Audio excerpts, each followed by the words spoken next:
did have to reset the PC earlier. Ooh, it looks like yes, we are live. So we have a special today, Buster. Live intro. Take it away, Buster. All right.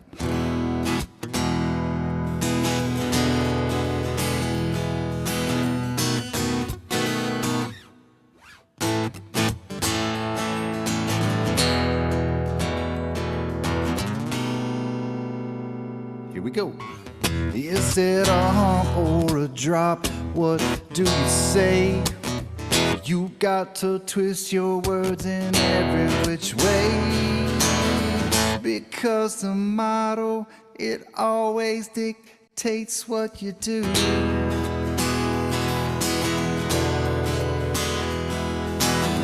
Everybody knows that you got the model affliction blues.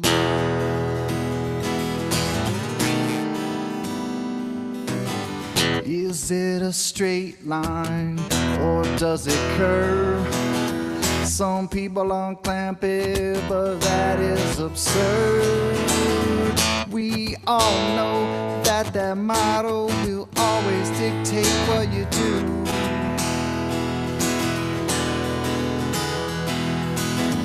Everybody knows that you got the model affliction blues.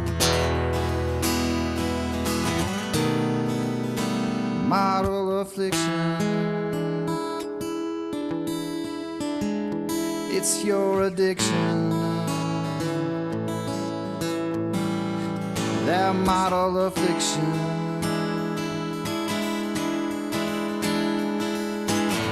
It brings you so much pain. It's your ball and chain.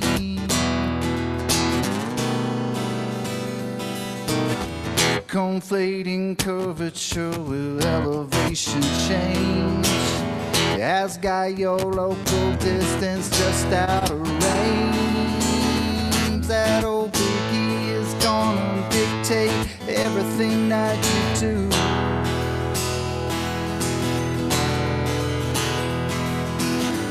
Everybody knows that you got the model affliction blues. Now this next verse is a little bit special. Some people run while other people stand. Too bad that Blue knows that Mobius is the man. We all know that he's gonna run and hide from you.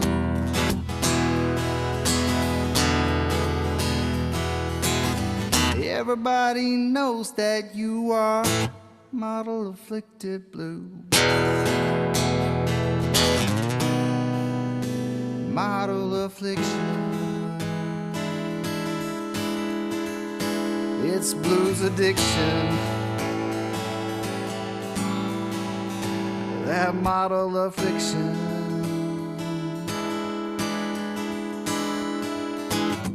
It brings him so much pain. We know that it's his ball and chain.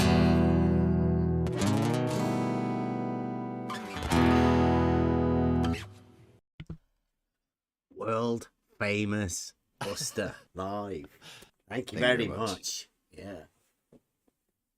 Model affliction blue. Zzz. Yeah, definitely. Model afflicted blue. I've got a few little clips for today. Yeah. Mobius 1, Blue 0. Anytime you're ready, Blue, let's get it on. I'm itching to get into some debating. I've got I had conspiracy cats at the weekend wanting to debate me. I've got Red's Rhetoric wanting to debate me. They're all saying I'm running. Yeah,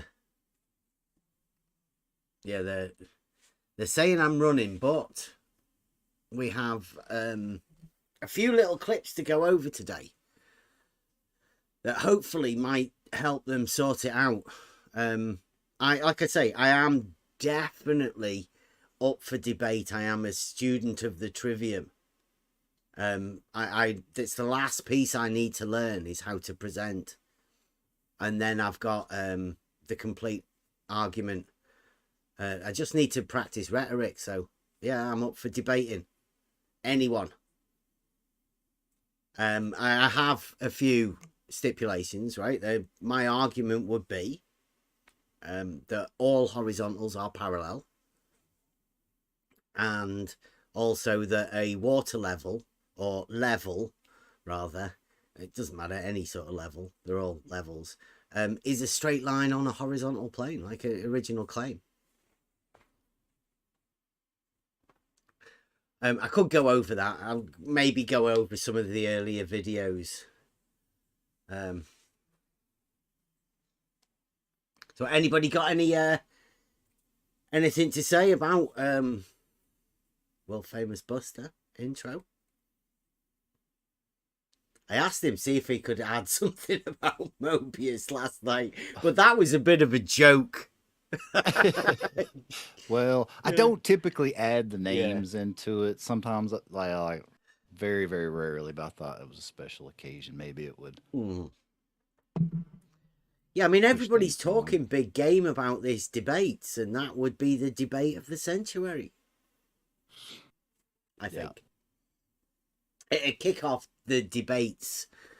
Just the ability of people to communicate. I think that's what we've been doing. What we do in this particular server is we have the ability to communicate and find a firm footing and the position where we can all agree. It may be a very basic footing, but at least there's somewhere where we can all agree on.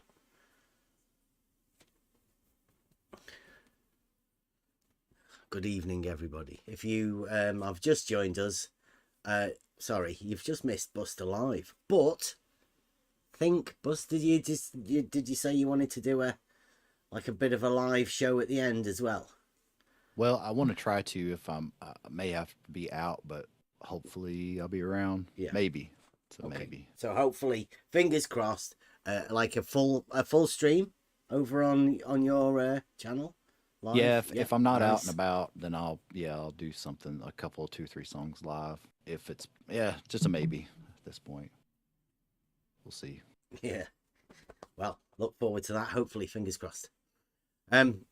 Anybody got anything else to go over other than it's been mad over the weekend. Every time we shut down at the weekend, it seems to kick off. I saw a tweet somewhere about Conspiracy Cats. Seemed to be one of his videos where he was saying that some science teacher was going crazy, and he seemed to be referring to himself. I thought that was a bit strange. I don't think Conspiracy Cats is an actual teacher. So I asked him if he was an actual teacher. And his response was to ask me to sit some geometry exam on his YouTube channel. So at first I thought it was a bit... If anybody's been on Twitter and seen any of that sort of stuff that's gone on, I mean, definitely don't go to Twitter. It's not worth it. Especially not for any of the this stuff that I'm talking about. But he put a video out saying that he was a science teacher, and I asked him if he was actually a science teacher or whether he was just pretending to be. To which he replied, "Come and sit a geometry exam on my YouTube channel.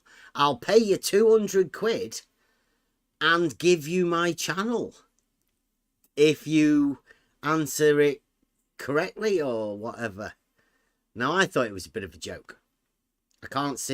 I personally cannot see how you could have a YouTube channel and do a live geometry test. Just sounds very strange. I don't think it's ever been done before. And I asked him, like, why does he want to do this? Like, I mean, even is he a teacher, or is it this like a role play thing that they do? I mean, how many of them have role play accounts? How many of them are pretending to be things? And is doing a geometry test on somebody who's role playing a high school teacher? Which, I mean, I don't think he is. I'm pretty sure I've never seen him in that sort of context. I've never... I mean, I know people pretend in this arena to do things. I mean, that we've seen people pretending to be all sorts. There was one guy that used to pretend he used to fly for the Air Force. He used to refuel the Blackbird. I mean, he's obviously never been a pilot, but I mean, that was his role. He was playing that character. They called him, what was he called? Paid NASA shill. He used to pretend to be a pilot. And there was another one, FE Pilot. He used to pretend to be a pilot too. There's a few people pretending to be surveyors. People pretending to be rocket scientists. People pretending to be professors, even. There's a lot of people. There's a lot of people in this arena, bunny ears, clown show, circus, that are pretending to be things. I don't know whether it's worth playing the game. You're enabling their role play thing. I mean, it is YouTube. We all know it's YouTube, and you have to have a character. So that character, I think a few people are role playing things. Now, after thinking about it for Conspiracy Cats, I mean, like, I don't want his money. That doesn't interest me in the slightest. I am, like I say, a student of the trivium. I want to learn more. I want to do debates. I want to learn the rhetoric. It's the last part of my personal thing is how to present. I think I'm nearly there, but I'd like to brush up a little bit on how to present these arguments that we've developed. So I am up for debate, and I'm also up for going to Conspiracy Cats. I mean, if this is what he wants to do, I would say we'll offer it up to everybody. It'll be, I don't know what he does, what his setting he wants to do. He wants to do some geometry questions. I would say it would be handy if everybody had chance to see the questions or at the same time, so Conspiracy Cats can join in too. It feels a bit a bit wrong for him to have the questions there to present. He should be able to join in at the same time. So hopefully we can get find a teacher somewhere to set 5 high school geometry questions or something like that, and then we'll present them on the night. We could do that, and then everybody goes quiet for 15 minutes or so while they do it, and then Conspiracy Cats can work us through how he did these particular questions, and we'll all mark ourselves. He wants to be the teacher. We can pretend that he's marking all of the things. I mean, it'd be great. He'd be able to get us to show how he does his teaching. We would all learn to learn how to teach geometry from one of the teachers, or at least the role-playing teachers. I mean, we could see how good his role-playing skills of being a teacher is. So that's what I offer for Conspiracy Cats. I mean, I like the idea of it now. It's growing on me more and more. We can all see what the state of high school geometry is. You know, what the standards they require at high school geometry, and see whether the actual role-playing teacher can cope with it. What about a normal person? people who've got kids going through school to see what they require, see whether the adults can keep up with what's required in the high schools. I mean, I think it's beneficial to us all. So I quite like the idea of it now, coming round to it. I think it's a brave move for him to start doing this, but that's what we're there for. Learning. And also I've had Red's Rhetoric, who also wants to debate, but Red's Rhetoric's getting a little bit sillier with his requirements. He says the Red's Rhetoric's debate specifics is he wants to have the debate at on the non sequitur show, neutral platform, obviously, for Red's Rhetoric. And he wants the moderator to be Steve McRae, obviously, a neutral moderator for Red's Rhetoric. And he wants, before, he's not happy with me taking in the claim that all horizontals are parallel. And that, well, take the realizing Euclid test over there to show that level is horizontal. They would be the claims that I would make.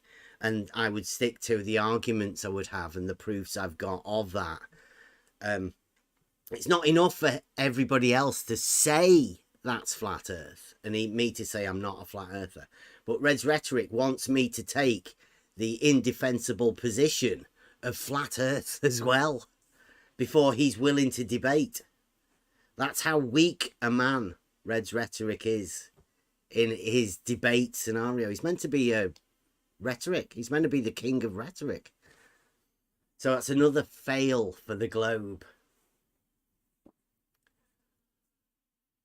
Because they all know they've got no argument. There's no proof. There's no geometric proof of the globe model. And there is no argument to come in favour of the globe model. It's a sad case when they've got the top boys messing up big time.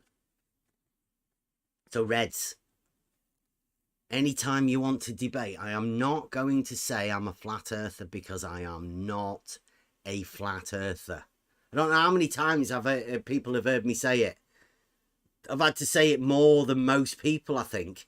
I don't think, in fact, in the history of people saying I'm not a flat earther, I'd probably be one of the leading. If there was a ticker count for the amount of times I've said I'm not a flat earther, I think I'd be up there. There isn't a stats leaderboard for that sort of thing. But yeah, I'm not going to say I am, because just to debate Red's Rhetoric, I mean, that's ridiculous. If they're the standards people require in order to debate, you've just got to defend your position in debate. And the unfortunate thing is that Red's Rhetoric doesn't have a position.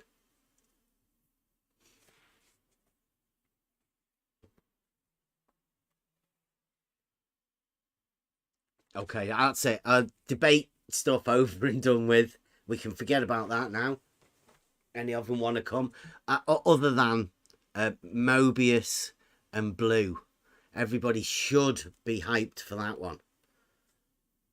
If Blue ever gets around to trying to have this debate, then if Blue is still around after the debate with Moby, if he's not been humiliated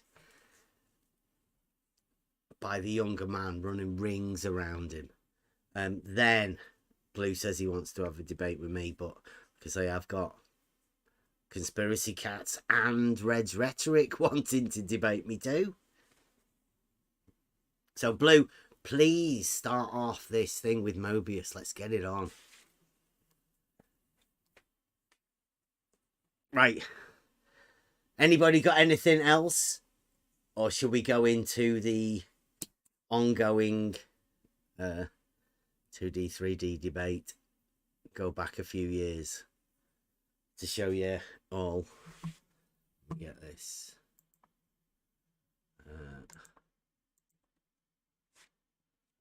Screen on in Discord.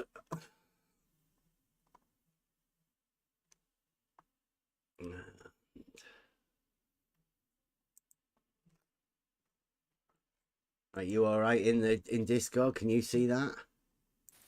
I can see. Okay. Right now, this is a video. There's not that many views on it actually. This is part one of a 2-part day trip out to Gem Pandas. We went out for a day. I think quite a few of us went over there.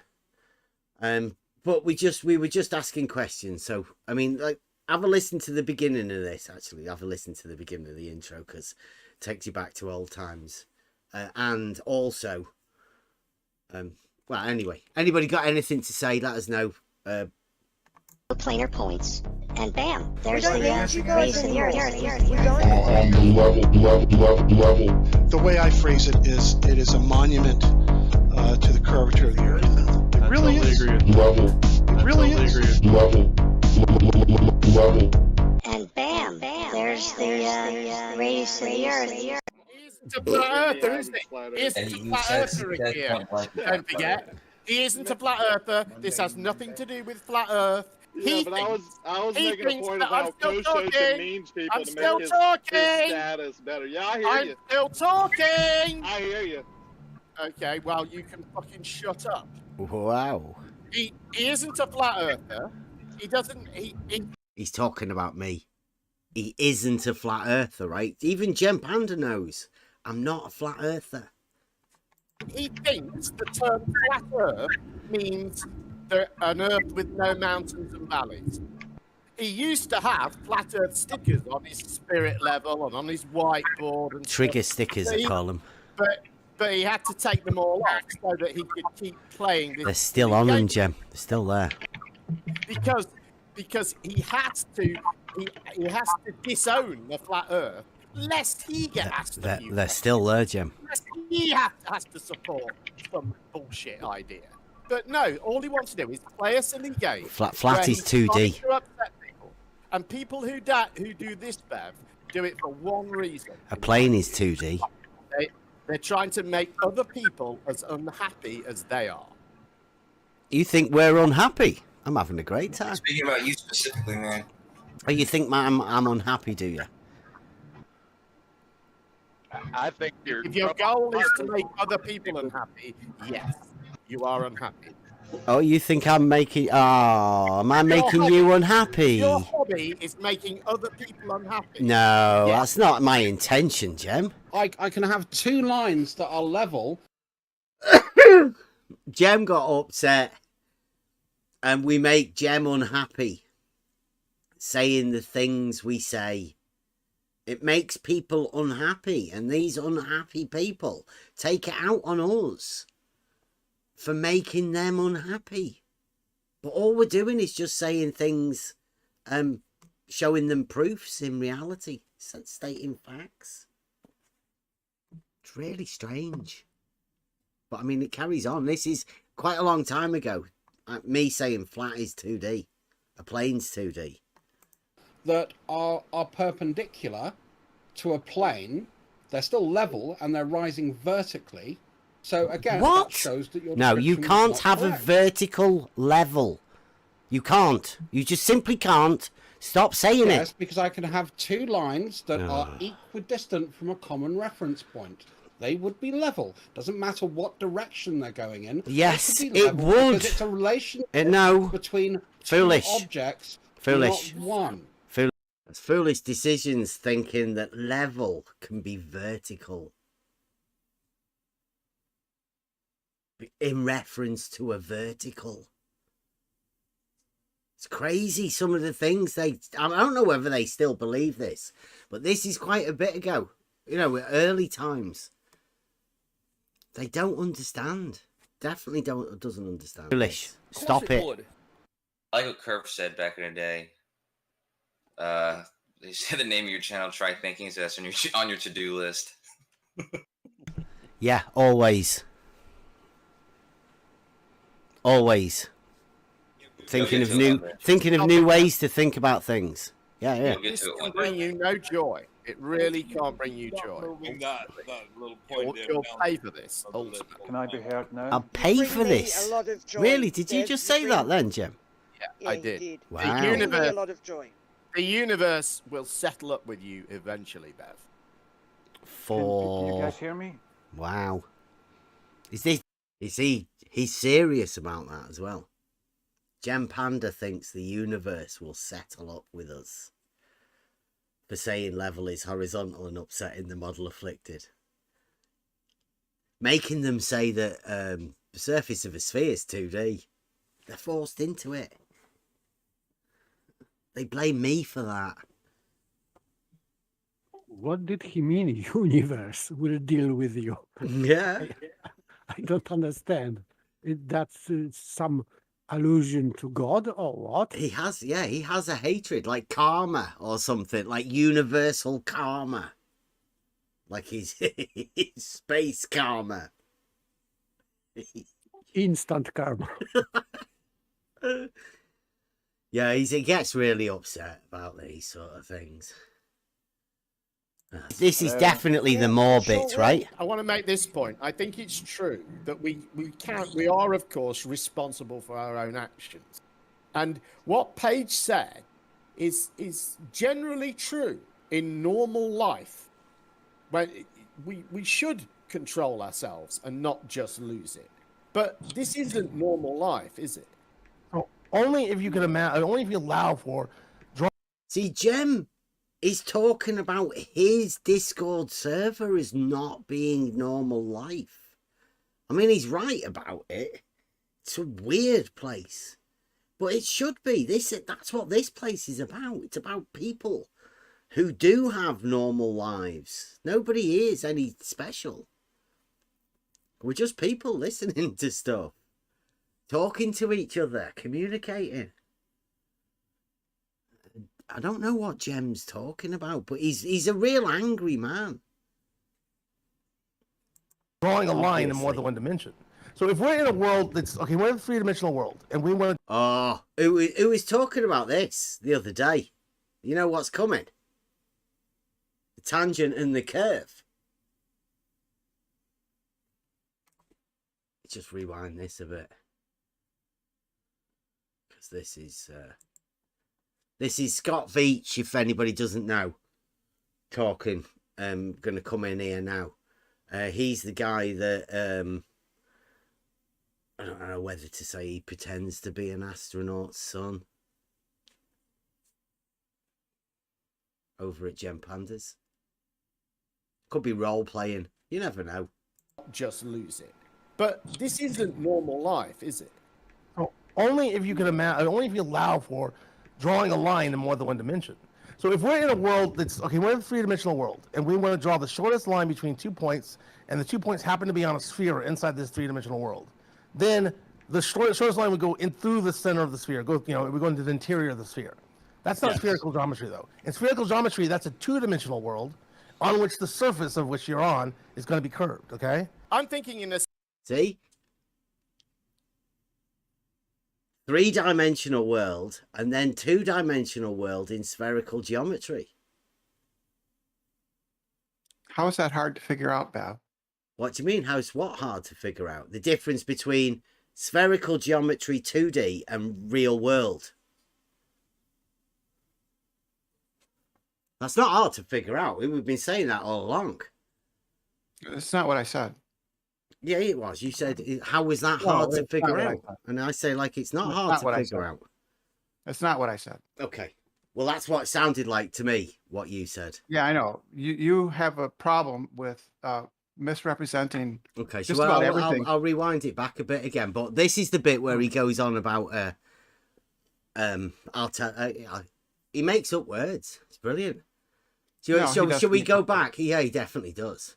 I bet you've never heard of the word that he comes up with in a minute. That's false. I bet I have. Okay, let's listen to it. So if we're in a world that's okay, we're in a three-dimensional world, and we want to draw the shortest line between 2 points, and the 2 points happen to be on a sphere inside this three-dimensional world, then the shortest line would go in through the center of the sphere. We're going to the interior of the sphere. Right. So okay, that's reality, right? Three-dimensional world. That's what he's just said. Yes, it goes through the center. Yes, like normal geometry. Right, Brenda? Okay, so that's real. That's what would happen. Solid geometry. That's not spherical geometry. He didn't In say spherical that was geometry, real. that's a two-dimensional world on which the surface of which you're on is going to be curved, okay? There you go. So spherical geometry is a two-dimensional world, which sounds like flatland to me. But I mean, hey, that's what Scott you are says. pretty stupid, so it's not flat though, is it? But It's he definitely made a difference between the real world and then this two-dimensional world. No, the real, that's your word. You added that. He didn't say real world.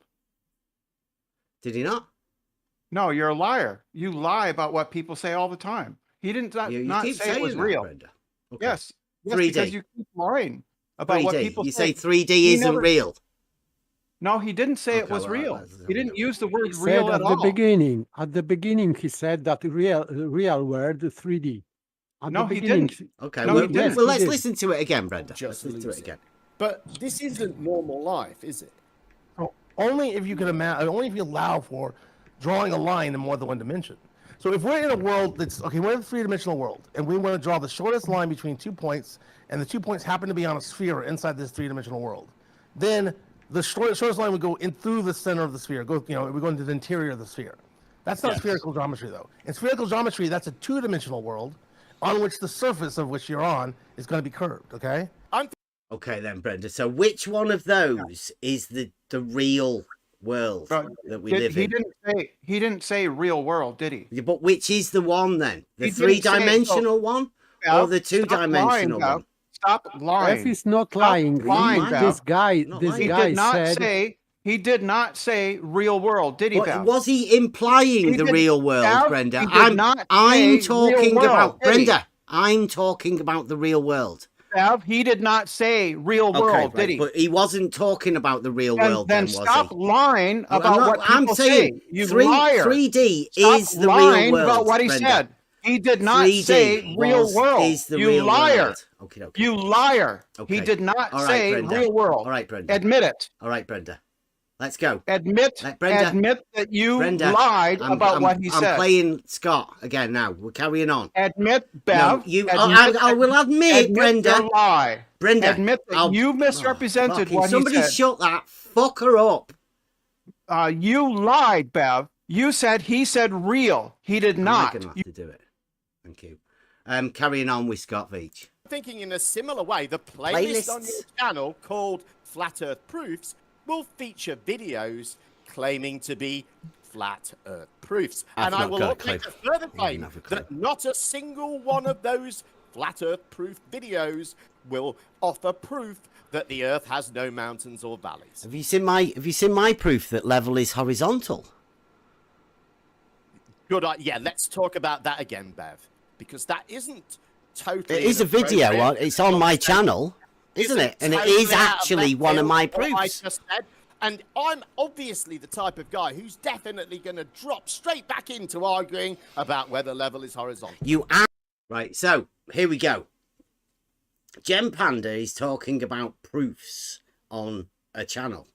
And I say, has he seen the proof that level is horizontal on my channel? Now, he doesn't want to talk about that. Why doesn't Gem Panda want to talk about an actual proof that we've got on the channel? I've never been proving flat Earth. I'm not a flat earther. I have no interest in proving flat Earth. I do have plenty of proofs from reality, though, which I can show anybody. That's what I want to do. I want to be able to present them within debate. So I can make a fully formed argument and I can present proofs. It's not about flat Earth. They are just proofs in reality. Reality. That's where we always are. So I'm not interested in people who want to talk about 3D and 2D and then say that neither of them are actually reality and that they don't have a difference between 2D and 3D. I do. Everything in reality is 3D. And it's described through Euclidean geometry. We describe the size of objects through that Euclidean understanding of a dimension. 3 of them in reality. Length, width, breadth objects. Coordinates X, Y, Z. 3 coordinates. 3 dimensions. Always very easy to understand in reality. And 3 straight lines. No, no curvy dimensions. Yeah, all perpendicular to each other. 3. Each one of them. There's no room for any more. All the right angles are equal, and all of the dimensions have 4 right angles within them.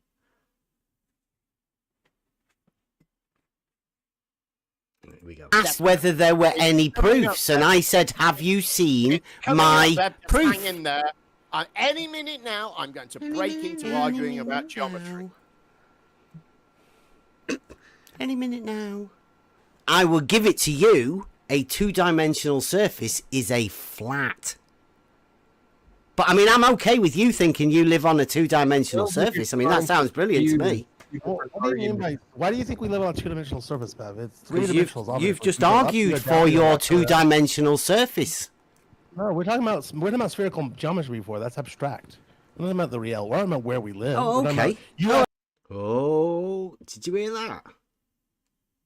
So he was definitely talking about 3D geometry, and he said that this is real world. Whereas spherical geometry is abstract. There's a difference. I'll go back again. Just a 2-dimensional surface is a flat. But I mean, I'm okay with you thinking you live on a 2-dimensional surface. I mean, that sounds brilliant to me. What do you mean by, why do you think we live on a 2-dimensional surface, Bev? It's 3-dimensional. You've just argued for your 2-dimensional surface. No, we're talking about spherical geometry before. That's abstract. We're talking about the real. We're talking about where we live. Oh, okay.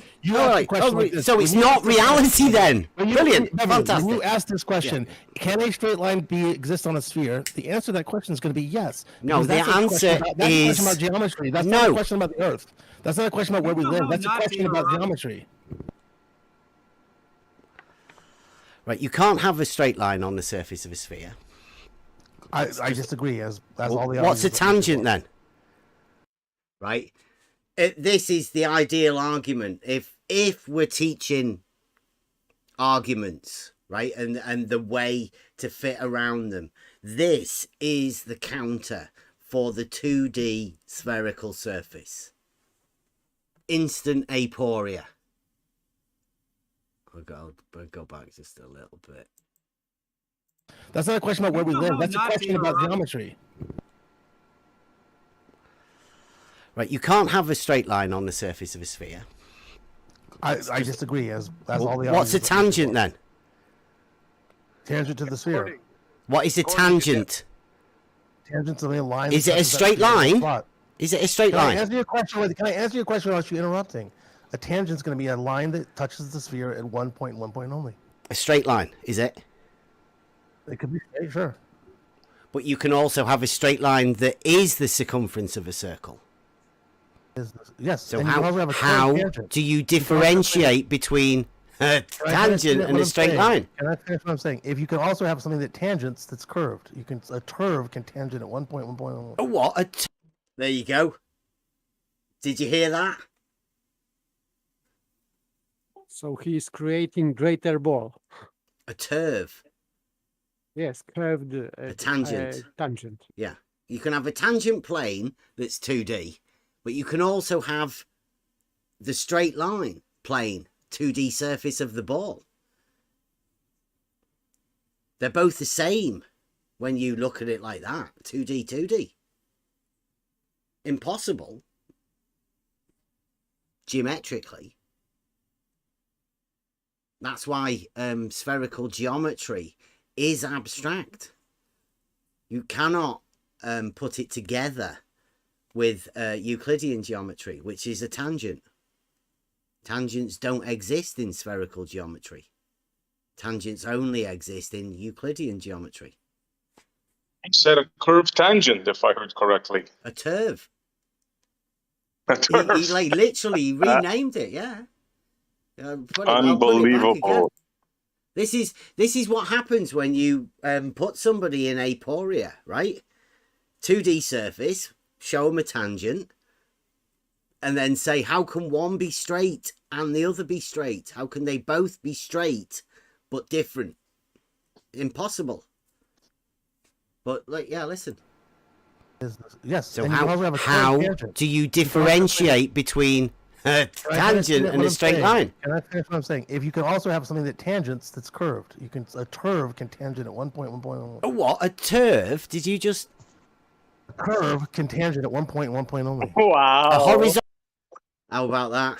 A turf. Way to go, Scott. I mean, wow, man. That's great. So, I mean, this is old school 2D, 3D. You'd have thought they'd have learned from this lesson from Scott. But obviously, I don't think they talk to each other. They can't talk to each other. Horizontal is established as a plane, right? That's a two-dimensional surface, length times breadth. There's no curvature. But your man earlier had that wrapping round a circle. So he's got implied thingy. Now, if he thinks that is two-dimensional, then we do have a problem. Because I think horizontals are straight lines, and your man, like earlier, thinks that a two-dimensional surface is actually a curve. You see, the world doesn't care what you think, Bev. We care about laughing at you for being dumb. But I'm just going off the mathematical terms of a two-dimensional surface, right? Clearly, you're not understanding what you literally schooled me on. Somebody's done a drawing. Done a 17-point Don't water worry level test, about it. and it showed the bend of the Earth. Who did? Splice Barcade. He did a what? He did a 17-point water He's done a test. drawing of it, I has know he? that you know this, Bev. He's because done a I've seen the drawing of tweets it. between you and him on He's the not topic. actually done it, has So he? I don't know why you're He's not done pretending it. to be ignorant. He's not done it, has he? No, he's not. He's not done it at all. Because that's Slice Barcane he's talking about. Slice Barcane still hasn't done his bending water level test because it won't happen. Like Rumpus. All talk. All talk. He tried to do it first. He took everybody's money, got all the equipment, and then couldn't find all the leaks. The water was pissing out everywhere. He didn't have a clue what he was doing. I've asked him since then to have a word with us because we've got a very similar test, right? Very similar. And he won't come and talk to us. It's like a little bit. Is the canal leaking, You're making the observation from the center, though. Who is? Who is? You are. Aren't you making your Who's just told me that I've done something from the centre? Have you done that? Have you been listening to Slice Barcane? Sounds like it. I always thought you had said it. Video. Pardon? He got it from your video. Which one? The one where I was explaining how people use auto levels before I was going over how the hump of the Rocky's Bridge. Can you tell me where, Bev, can you tell me in Euclid's, Oh, God, here we go again. We're all over the place. Go home. Yeah, no, it's fine. I've got some on the level stickers on that. Does that mean I'm on the level as well now? Put some stickers on there that say, I'm a fucking liar. See? Classic quote. We should get some. Gem Panda says, I'm a liar. Like, you know, because it was Gem Panda that said that. Feel free to let everybody know that Gem Panda says he's a liar. And he wants you to get some stickers. That Gem? would be the most honest thing you could do. I can definitely get DP to do you a meme. Gem Panda is a liar. We can do that for you. Wow. You've done what? What was that you did on the top of a mountain? I've measured the horizon drop with elevation. Okay, so you've gone up. You've gone up to the top of a mountain, and you've measured an angle. Right. Okay. brilliant. We had this the other day. I did just say, just a minute. I did just say earlier, we had Ruhif do this and Kosho, right? So please, you've gone up a height and you've measured an angle. Please continue. You know what this is? Can you have a guess? This is before the sextant argument. Can you remember going up a mountain and measuring an angle? One angle. That was Ranti. Uh-oh. Ranti. No. Like Albaruni or there so. You go. Right? It's the original. You can do fuck all with an angle. The Albaruni magic trick. Internalizing angles. And I'd just gone through it. That's why the sextant argument sounded fucking ridiculous to me when I heard it. Listen. Yeah, the and that claim angle, of flat Earth and that, horizon always rise to the eye level. Which is accurate, which it would if Come on, it was a flat plane. The claim of flat Earth is that the horizon rises to eye level. A claim I've never made, and I've never really heard anybody make it, other than two people, Jesse Gordon and George Nutsack, who has both said the horizon rises above eye level. So more of a claim of the globe side than anybody else that I've ever heard. This particular claim of the horizon rising to eye level. But I don't talk to many flat earthers about that. I think it's a bit silly. Explain what you're doing with an angle. The level you use in surveying, does that establish a horizontal plane of reference? From which you can measure a vertical distance from? Colloquially, no, it yes. wouldn't. It wouldn't. It wouldn't. Listen. Colloquially. Who said it wouldn't? Who's that? I said that. Who's that? Me, percent. So percent. All right. So you think an auto level doesn't do what it does? If it gives you level, it's not going to give you, in terms of the actual argument here, horizontal. What would give you horizontal is if you have the plumb, right? That gives you vertical. Perpendicular to that would give you horizontal. Now, globe earthers would say that horizontal is a tangent line to the globe, to the curve, which is the horizon. You understand? They hold them a different. So this is percentage over at Gem Pandas.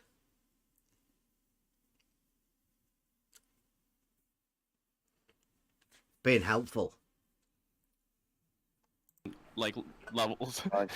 They say the horizon is different from the horizontal. Whereas what I believe it is, and what my experience is, and everything's shown me, is that the horizontal is the horizon. They came up with the word horizontal because it means, like the suffix horizontal, octagonal, pentagonal, all of those means pertaining to. So horizontal means pertaining to the horizon. It's Occam's razor that they thought that the horizon was flat, and because it presents itself to be flat. Horizontal's definitely a straight line though, right? Horizontal is definitely a straight line, but they don't believe that level is horizontal. They believe the level is the horizon, but the horizon is not horizontal. I know. If that makes any sense. Yeah, and Jesse Kozlowski said it's a measurable drop. The water level drops away from horizontal. Technically, it's funny because they also said the military men walk around in high heels, and they were doing. I was like, what? There ain't no. And then they looked it up, and sure enough, there was some type of shit where they wanted men to walk in women's shoes, walk a mile in women's shoes. So they were doing some, making them walk in high heels. So he wasn't that crazy. But yeah, that's kind of weird. Shoot a link to it. Can't put together what you're saying with it because it's so weird. Because it's probably not your fault. No, Grim. I know that we discussed sometimes the satellites and shit, but that is hardly relevant to the Cavendish experiment done on Earth. It's not like we can't take a magnetometer to that, now is it? It's a little late. It's not like that at all. Yeah. No, I was only talking about. Yeah. Right, that's the end of that. But just to let you know that the 2D, 3D argument not much of an argument really, but it's ongoing and has been going for quite a while. Now, I don't know where the experts are for the globe side.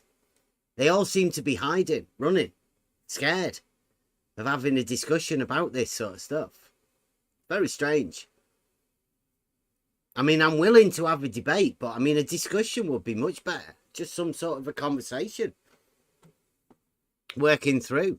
We've been asking for geometric sort of understanding of where this model of theirs comes from. I'm just talking about reality, and they don't seem to want to come and have a discussion.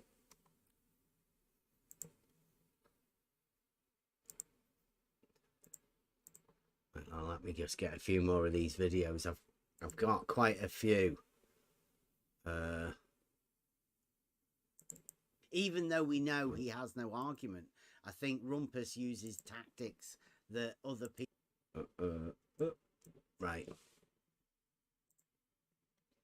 Let me just...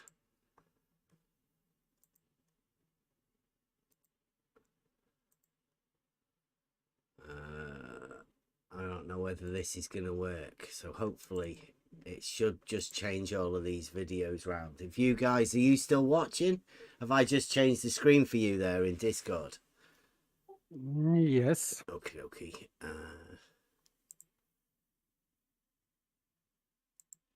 Right, now, these are... the idea was, is Brenda still in here? Nope. Okay. He disappeared. Good. Give them a chance to say something if they wanted to. So if Brenda does come back, unmute, and then we'll see how many times he wants to tell me I'm a liar. Right, so this is the idea of what I've got here is that what I've done is all of the time that I've been making videos, I've been clipping little bits out. I've not really been doing much with them. Some of them I've put on, and some of these are just like little clips that I've thought I will do something with in the future. Some of them are a little bit strange, but the idea of all of this now is that we've got the semblance of a logical statement. We've got quite a few modus tollens, modus ponendo tollens, modus tollendo tollens, and just modus tollens. We've got some syllogisms. We've got all sorts of stuff logically. Now, we know that the globe side can't really get involved with this, but through these clips that I've got, there is some sort of an idea that I would like to help them by putting their arguments together. So going through some of these clips, if you have a think about them, because at the minute the idea is still in my head and how we can formulate and put all of these clips together. But the idea is that me just being a normal guy, with an autistic lad who started doing photography. We showed a few people the pictures and they went crazy. I found out that saying level is a straight line on a horizontal plane really upset this group of people. And I'm here today, 2, 3, 4 years later, with a great group of people. And a ton of videos, a ton of conversations that we've had with people. I've learned a lot, and it would be great if I could go back to having the conversations that I had then with the knowledge that I have now and the awareness of the entire situation. But I could see that my argument hasn't changed that much, and my way of talking to people hasn't changed that much either. So the idea is to show how a normal person Yeah, and I do consider myself as a normal person. I've been on the tools. I know I've been on job sites. You know, I talk to a lot of people about a lot of things. Probably, maybe, one of the most talked subjects of level. Me and Spot On definitely have been through quite a lot. Rakia, SE, Buster, all of us that have been in this server have talked about it a lot. But this one, it came to us just very recently. We've got over the last few weeks, since I Can Science That took on the misunderstanding of the realizing Euclid tests, which may be a little bit moving in. It's Sugar Cookie, if you're ready, anytime you can interrupt. So I've got a few. We have got some Blue Marble Science clips tonight. This is going to be very good.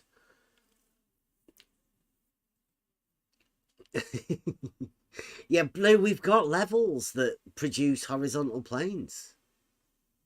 Yeah, they are. Levels are tools that establish horizontals. They are definitely the same thing, right? So I'll let this one play out now. This is Rumpus from here the other day, and this is one of the things that I think has led me to the position I'm in today. Even though we know he has no argument, I think Rumpus uses tactics that other people only go to at the end before they get really annoyed. Ev, on your Earth, do points of constant elevation form a perfect plane? What? Try listening and understand, you moron. Do the points of constant elevation form a plane on the Earth? Yes. So there you are, you're a flat earth. A horizontal plane. No, because that's what's meant by a flat earther. That's what a flat earther believes. Points of constant elevation form a perfect horizontal plane. Yes. That makes you a flat earther. Sorted. Well done, Brenda. Right, so Rumpus says, if you think points of constant elevation lie on a horizontal plane, you're a flat earther. I don't know whether any of you have ever seen a elevation profile. We've been going over it quite a bit, but they are on a horizontal. Constant elevation, points of elevation, lie on a horizontal plane. The tool that measures that, go on. Yes, tool. I am talking about tool. I suspect that your tool, water level, is flat earther. Yeah. Yeah, or even the auto level. Like, because when I got my auto level, I took my old one in for recalibration, and they said, oh, it doesn't work. You know, like, we can't even fix it. Oh, no, they said, you'll have to take it to the main shop. So I drove it to the main shop next day and handed it to them. And they said, we can't fix that, but you can have a new one. And I went, yeah, that'll do. I'll have a new one. Get us one of them. And he said, well, we'll just have to calibrate it for you. So they put it there through the calibration process. And I said, are you calibrating it to make sure it's horizontal? And he went, yeah. So, like, even the calibration guys say that. So what I did then, I tweeted it out to them that, yeah, the calibration guys said that it's horizontal. Like, they calibrated it horizontal. And Slice Barcane and his mate John sent an email to the company to ask them why one of the guys at the calibration place was telling me that the Earth was flat. These people are mad. People like Rumpus think that if you think that level is horizontal, which is obviously the tool, level R, horizontals. That's what they do. Then you're a flat earther. If you think all elevation profiles lie on a horizontal, which they definitely do, these people think you're a flat earther. They're not joking. And like I say, I'm not a flat earther. That's ridiculous. But you can tell the elevation change because these tools allow you to measure elevation changes, which tell you it's not flat. But these tools establish horizontal planes. In reality, that's their job. That's what levels do. So let this one run out. No, because you can do that also on the globe. No, you If the can't. It doesn't Earth- form a flat. yeah, No, on the yes. globe, points of constant elevation form a sphere. You utter moron. Right? You have to remember this. So this is where these videos, I mean, I might come back to it at some point. I don't know where it is. But I'm pretty sure there's a video where Rumpus says that levels are horizontal. A water level does establish a horizontal. And there's never been any contention about it, even though Rumpus right here is saying that it isn't. You No, utter moron. Happens, right, Rumpus? Elevation Points is- of constant elevation on the sphere, on the globe, form another spherical surface. You utter idiot. there is not. Jesus Christ, how stupid can you be? No, there is You have not. got to be the thickest person in this panel. There That's is- the thing. How rude can you be? If you're going to come in here and Okay, talk, Emma, do you talk. understand? Right, so yeah, that's it. That's Rumpus. Let me get this. Yes, he still doesn't understand that even on the globe, this tool is doing what it is doing. It's creating horizontal plane. Still, so, but he thinks that tool, because we live on the globe, the tool has to create horizontal bendizontal. That's his thinking. This is just, he is moron for me. Yeah, he's like I say, I think they, over the time that we've been here, like some of these old clips,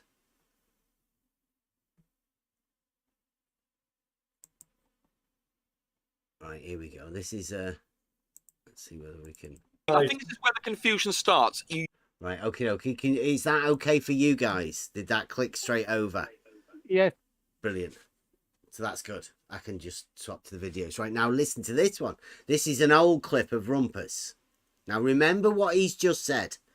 If you think level is horizontal, if you think all points upon an even elevation, i.e. a level, are on the horizontal plane, then you're a flat earther. Listen.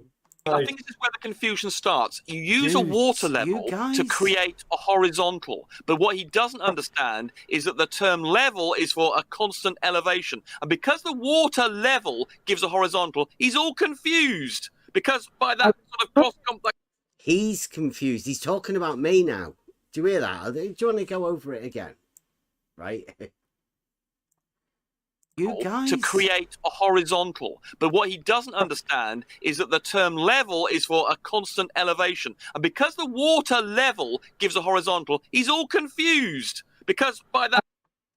Level equal elevation, and a water level gives a horizontal. Sort of that combination of words. Water level does give a horizontal now then, right? No one's disputed it didn't. Okay.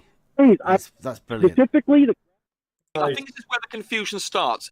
Nobody has disputed it, says Rumpus. Because we're talking about reality. The other one is the globe model. You have a guess. Or do we? I don't know whether you wish to unmute. Is him. Brenda back again or Rumpus? No, it's Rumpus this Oh, time. Rumpus. Well, Rumpus is the guy with the horizontals. He's going to tell us how contradictions. We don't understand Rumpus's contradictions. Is he still server muted? I don't know. Can you not? Okay. Let me see. No, I'm on my phone. Sorry. Oh, okay. There you go. There you go, Rumpus. Come on in. We're talking about Rumpus and the horizontal water level. Usual, Bev, you didn't understand, you didn't listen, or you didn't comprehend, or you are willfully trying to deceive people. On an elevation profile, as in Google Earth, that horizontal axis on the elevation profile is not horizontal. No, Rumpus, I'm talking about elevation profiles within any technical drawing that you've ever seen. That elevation profiles, not on Google. Don't talk about Google for elevation profiles, Rumpus. Don't do that. Any elevation profile on the Earth has the horizontal axis is not horizontal. That's just the graph putting it as horizontal. It's a curved surface. So, for example, horizontal is a straight, Rumpus. Don't be fucking ridiculous. If you drew an elevation profile, You're gonna have to talk some shit, Rumpus. Yeah. then it would put it on a horizontal axis. But that doesn't mean that the horizontal axis is implying in the graph that the surface is horizontal. It's just doing that for the graph's sake. No, it doesn't. Yeah, it's horizontal, Rumpus. The horizontal elevation No, stop talking axis about Google Earth, Rumpus. I'm going to talk about Google Earth because that's an example. Do. That's a solid No, just talk about building plans Calm. like in Rumpus, really. Calm down, Rumpus. Yeah, well, I'm being interrupted. On Calm Google down. Earth, Can you hear how I'm speaking? Lower. Lower. We'll stop them interrupting me. So on Google Earth, which is an excellent example of an elevation profile, if you go to anywhere on Google Earth, and you can't deny on like Google anything Earth, but Google Earth, Rumpus. Come on. Google Earth is a sphere. You came in quite calm. You came in quite calm. See if you can get back to where you came in. And it shows you a horizontal axis in Google Earth, but that doesn't mean that the surface is horizontal. That's the distance along an arc. So Oh my god. Anything else apart from that? Incapable of misunderstanding what I said. Just because elevation profiles have a horizontal axis does not mean they're horizontal. You're an idiot.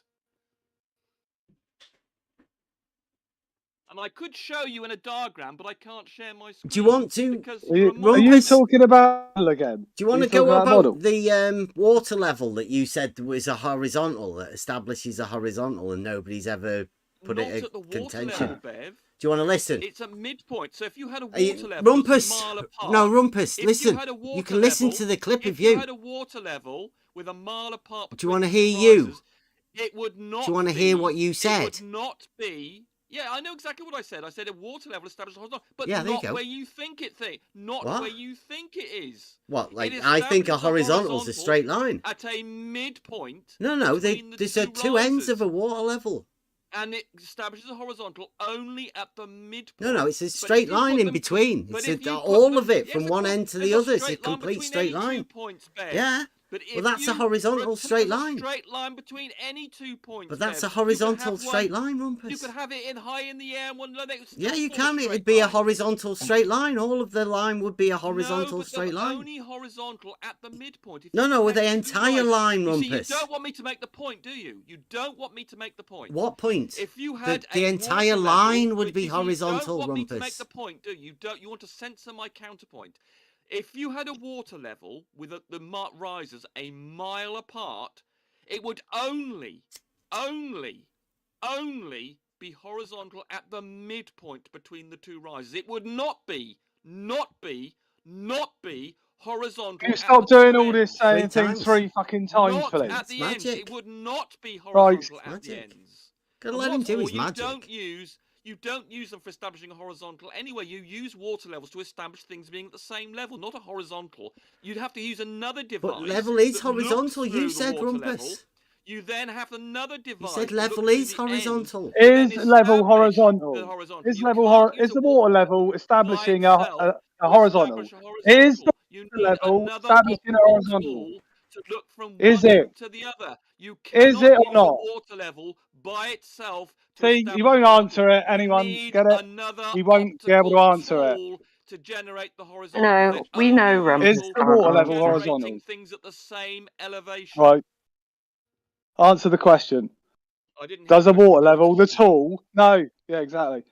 You didn't. Yeah, well, you you didn't decided hear to it. interrupt me. So how can So I the hear you if water you're interrupting what level I'm is a saying? tool. The water I level is a interrupt you tool. now. Shall I start to Is it interrupt for you now the same way establishing you a were interrupting horizontal? me? Shall I start Is interrupting it? you now? So shall I start interrupting every Well, time you this start is talking? going Shall I to get us very Well, far, I'm just isn't it? making it. So I'm just subjecting Stop it. Spot to the same treatment that he was subjecting me to because he clearly doesn't. He's not aware of what he's doing or just doesn't Yeah, care. because Cut you it need to. out. You need to understand what the water level tool does. I understand it. Do you understand what it does? Have you ever used it one? perfectly. You don't. Have you ever used one yet? Yes. Right. Okay. So you got two ends, have you? Yes. Oh my god. Right. Are they horizontal? Only at the midpoint. They are not horizontal. No, if you had a while, Are you if you had getting them a this, mile everyone? apart, listen to what I'm saying. See, you don't want me to say, do you? No, no, no, If you had them, no. you didn't listen Listen. to what I said earlier. You didn't listen to what I said. Listen, I'm giving you an answer to your question. If you had them a mile apart, and you then looked through some telescope to form a line, an optical instrument to form a line, to form your horizontal, as you put it, that would not be horizontal at either end. It would only be horizontal at the midpoint. So it would only be horizontal half a mile away. Do you know how to use a water level? I do indeed. What And they're part? only When do designed you to be need a used telescope? and they're only because When do how you else use the how else are you going to telescope? establish horizontal, Emma? If you unless Well, you you look don't along. know how a bloody water level works, and do you, Rumpus? No, you've been confused by Bev. All water levels do is tell you where two things of the same elevation are. You can only establish a horizontal by looking through a telescope or something, or Go and some look it up optical on instrument to Wiki. join the line. Where does the horizontal line come from, Emma? There is none. Yes, you definitely. There is Yes, no you horizontal definitely line. need It's something, only Rumpus. optical, Well isn't done. it? It's Oh. only optical, so you need an optical device to create the horizontal. Water levels are not designed to do that, and Bev doesn't understand this because even though he goes on about it, he doesn't understand that all they are to generate 2 points at the same level, the same elevation. They are not used to generate horizontals. You do realise you sound Bev? like you're in a little bit of a preachy, culty kind of. Well, I'm having to You're explain getting to idiots very. basic things, and you don't Well, you're understand not what a water having. level does. You're not having to do anything. Nobody is forcing you to do anything. You've come in here all angry and upset because someone's not going along with your. said. Bev was misrepresenting It's like you're religious playing and your someone's clips, insulted your Rumpus. Well, I just religion. got reality. Literally playing clips of what you'd said, Rumpus. Twat. He's a reality denying twat. I don't like him misrepresenting what I said. Which part of reality do you think I'm denying, Rumpus? The horizontal part? Right, there are two particular ones in the last 5 minutes you've been misrepresenting. One, a water level is used to generate 2 points at the same elevation, and the horizontal, you can create two lines, but a line between the 2 points, and that is only horizontal at the midpoint. One line then, Rumpus. The line you have to create with an optical instrument because you can't do it otherwise. No, a water level has 2 points, Rumpus. I don't understand why you're doing this, Rumpus. Axis and elevation profile. You can't understand what 2 points are of a water level. Do I understand what 2 points are in a water level? Yes, I do. Well, there's a one line then between those 2 points. The shortest distance between those 2 points. Explaining what a water level is to you when you're the one saying there's a third point in the middle. Because you censor drawings, I can't do so. So that's your problem. There's 2 points, one at each end, where the water is. We know this, you stupid. Well, where's the fucking midpoint? You stupid twat. Rumpus, where's the midpoint? And obviously when you draw the midpoint's on that line, obviously. I would just like to ask the audience if they find that Rumpus is a completely rational human being that has come in here to, just discuss something that he has an issue with, or is Rumpus completely insane and has to come in here and shout at people for no reason? And a reality denier, and I'm Go away, you weirdo. Go on. And naturally, it's like talking to a 5-year-old child who won't understand. Go away. You couldn't even explain it to a 5-year-old child. Is obviously put to limits when I'm dealing with people. Rumpus has made loads of flat earthers, though. And don't He's just wandering around pointing at people, going, "You're a flat earther. You're a flat earther." He's in the minority. on and on and on about it. And we must have discussed this. Bev and I must have discussed this point about 10, 20 times. And he's been told by me, Sly... Yeah, Gadget says you're a proven Yeah, all the liar. people, hey, all the people that don't understand what fucking level is, you fool. Between the two things. You are Now a he's sort of idiot. saying, Go on, get out. Is Rumpus saying it's not horizontal at the ends? No, it's not. It's horizontal at the midpoint. But What an normally idiot. What midpoint, Rumpus? Very close to one another. Rumpus, And if you have them what sufficiently You only got two midpoint? ends. then it's not horizontal. Where's the fucking midpoint, Rumpus? Yeah. How do you get the midpoint? Halfway between the two water levels. What the hell are you on? Halfway. Jesus Christ. Between the two water levels. There's So only just one. halfway There's only along one the two, water halfway level. along the tube. If I have a water level with two rises a mile Has two apart, ends. Calm it's only down. horizontal. The line joining the two levels, Rumpus. the two ends, are Can you hear only yourself? horizontal and the midpoint. Emma, can you repeat what I just said so I can at least you can demonstrate you've absorbed what I said? Where You were is water talking. level? You were talking some nonsense about a You midpoint. didn't understand. Right, you see, you don't I was understand, trying to do you? figure you don't out understand, how do you? you You get haven't the absorbed what I midpoint. said. On a And I don't know horizontal. whether you're doing for this willfully or whether you're or you're just Listen, Rumpus. let's try it Once again. Emma is talking, Don't please. worry about it, Spawn. Shush. Let's try it again. In a water level, you've got Shush. two ends, Rumpus is the and best line globe between defender the there two Shut up! risers is only You know horizontal at you the know midpoint. what to do. So if you had them a mile apart, it would only be horizontal. We don't want to hear your half mile shit. away. We know you. We know what that you don't know what a water level is. Did you It's understand obvious. what I said? Yeah, Did you you understand what I are said? entirely Yeah. preaching your religion. This is honestly. Yeah, he is, isn't he? Does this He's on his does this make you pulpit. does this make you feel better now, See, but Rumpus? interrupting me again. I want to know if Spot On understood what I said. Well, this isn't exactly your show, Rumpus. So why don't you shut up? Okay, you can kick me out if you want to, but I would like to know if Spot On Okay. understood what I said.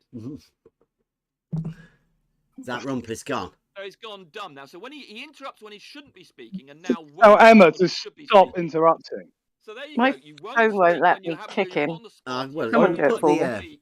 we'll put the thing with it. He can. We can listen to him with the other one, the horizontal water level. Listen to him. I think this is where the confusion starts. You use a water level to create a horizontal, but what he doesn't understand is that the term level is for a constant elevation. And because the water level gives a horizontal, he's all confused because by that sort of that combination of words. Water level does give a horizontal now, then, right? No one's disputed it didn't. Okay, Hey, that's brilliant. specifically, There you go. So Oh, that's much better. is that? Oh, he got in. I turned him down, so the YouTuber was all right. If I may, a word about what Rumpus said, because he think that he is establishing a horizontal which is not horizontal, because it's horizontal only at midpoint, but he's shooting his own foot, because at this point, at the one of these ends of water level, the vertical is not vertical, is not perpendicular. He cannot have perpendicular vertical at this point, at this one of the ends. Yeah, but how did they do that? Where did they?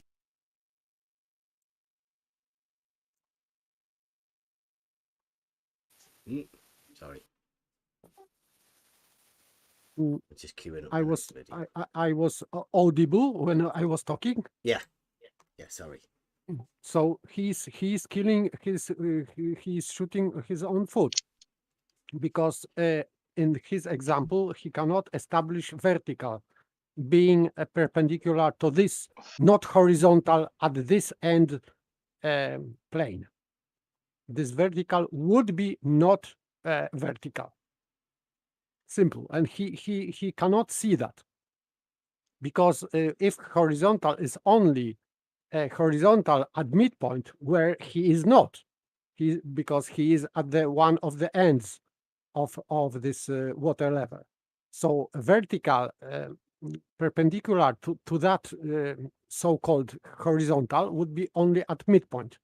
But if he is at one of the ends, he cannot establish vertical being perpendicular to that line, and he cannot see that. I think he's just stupid. Well, he's playing the globe game, right? The globe model dictates that Rumpus has to say these things, right? But what he also has to do at the same time is pretend it's reality, because he has to sort of let you know that it's not reality, but then he has to tell you that you're stupid for not understanding that it's not reality, but it is the globe model. He plays this double game. It's pretty clever, really. But it's more fooling the Globers, I think. It justifies them into believing their model. It believes that they have a chance. But they can only debate like Rumpus, if you call it debate. It's just pure sophistry. Yes, sophistry and Rumpus. Yeah, so Rumpus... I think... I say, and Rumpus on one video, right, just recently says, if you think points of equal elevation are on a horizontal, then you're a flat earther.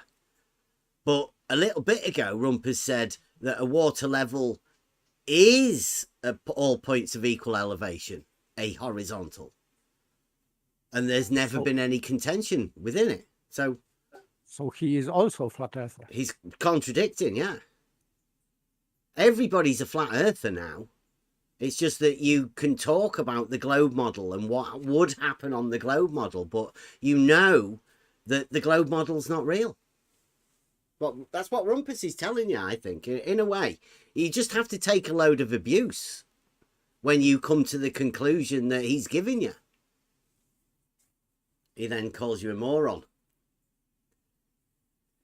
Which is a sign, an outward sign for everybody else that's listening on the globe side, right? Don't say what we say, otherwise Rumpus will call you a moron. And you don't want Rumpus to call you a moron. Rumpus is a very intelligent globe earther. He might call you a flat earther and a moron.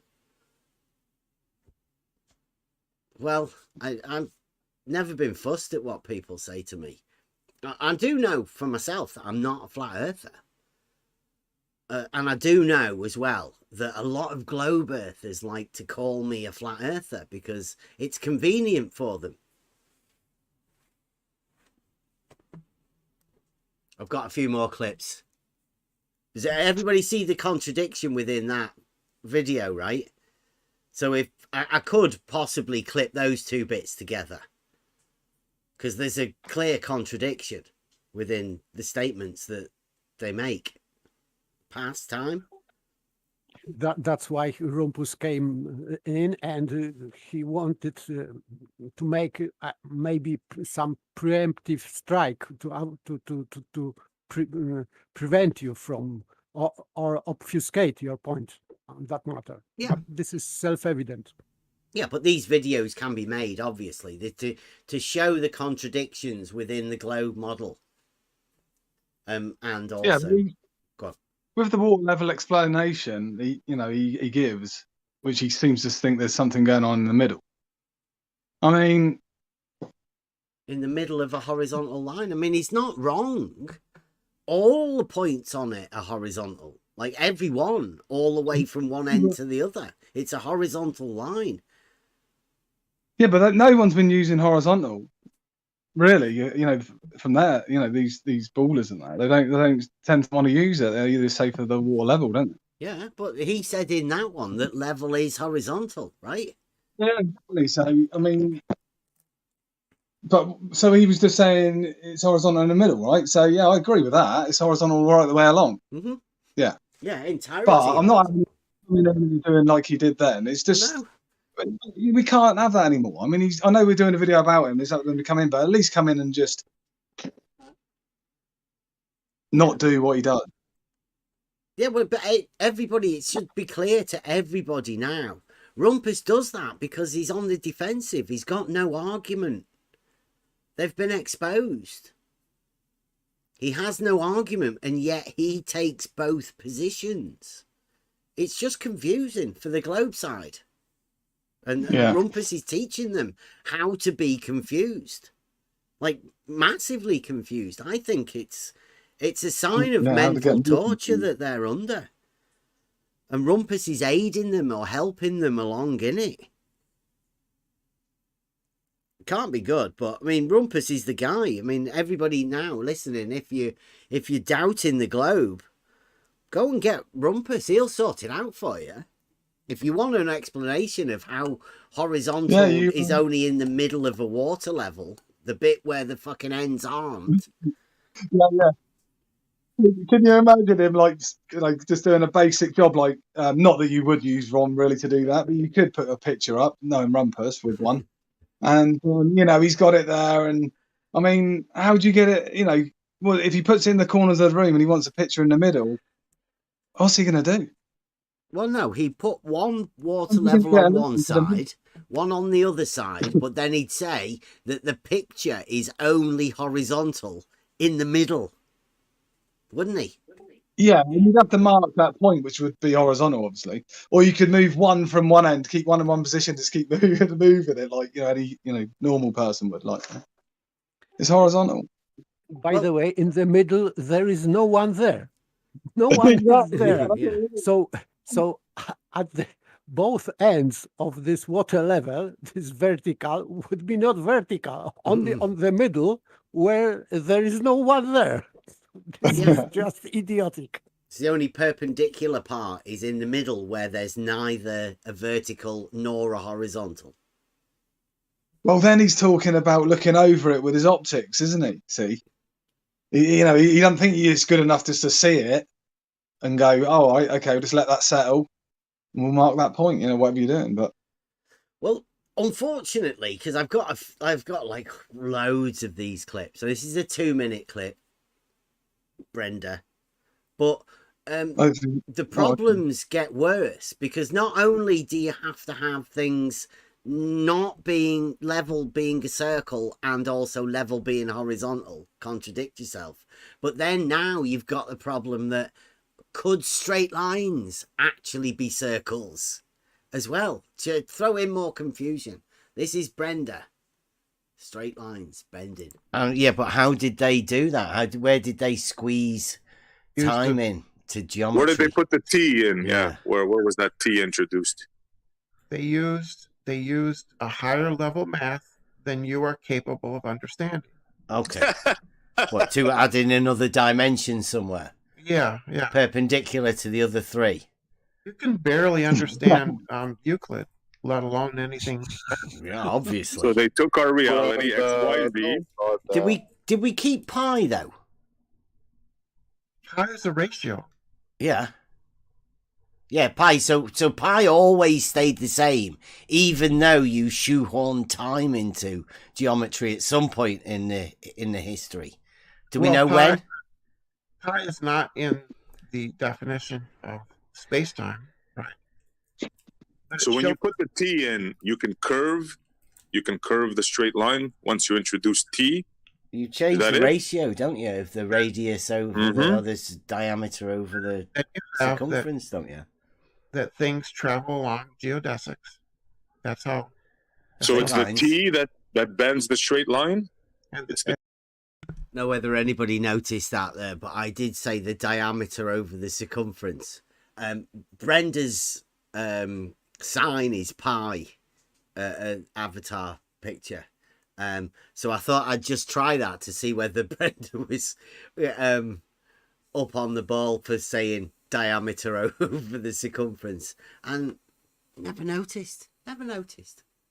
T? In a non-Euclidean geometry, a geodesic is a straight line. So the T does that. When you introduce the T in the equation, it bends the horizontal somehow, or trying to get my wrap my head. T is one of the dimensions. In reality, Brenda, a straight line is a straight line. Afternoon. So a geodesic is a straight line in. Yeah. Okay, and you say a geodesic is a straight line in not Euclidean geometry. Here you go. A geodesic is a straight line in reality. Oh, cool. Shortest distance between 2 points. Absolutely. That's brilliant. That's so that's good, Euclidean. Yep. Either one. No Either way. Euclidean or non-Euclidean, a geodesic is still a straight line. There you go. Do you reckon to that? Aporia. A geodesic is a straight line, but a straight line is a straight line in reality. But now a geodesic is a straight line. But is a geodesic a straight line that you think's a straight line? Or is it something else that Brenda might think is a straight line? Who knows with the people we're Straight talking line to? that's always going down. Or up, depending on which way you're going. No, always down, sorry.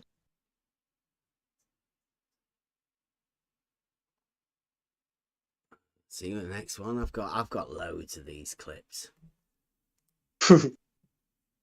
It's knowing how long they are though.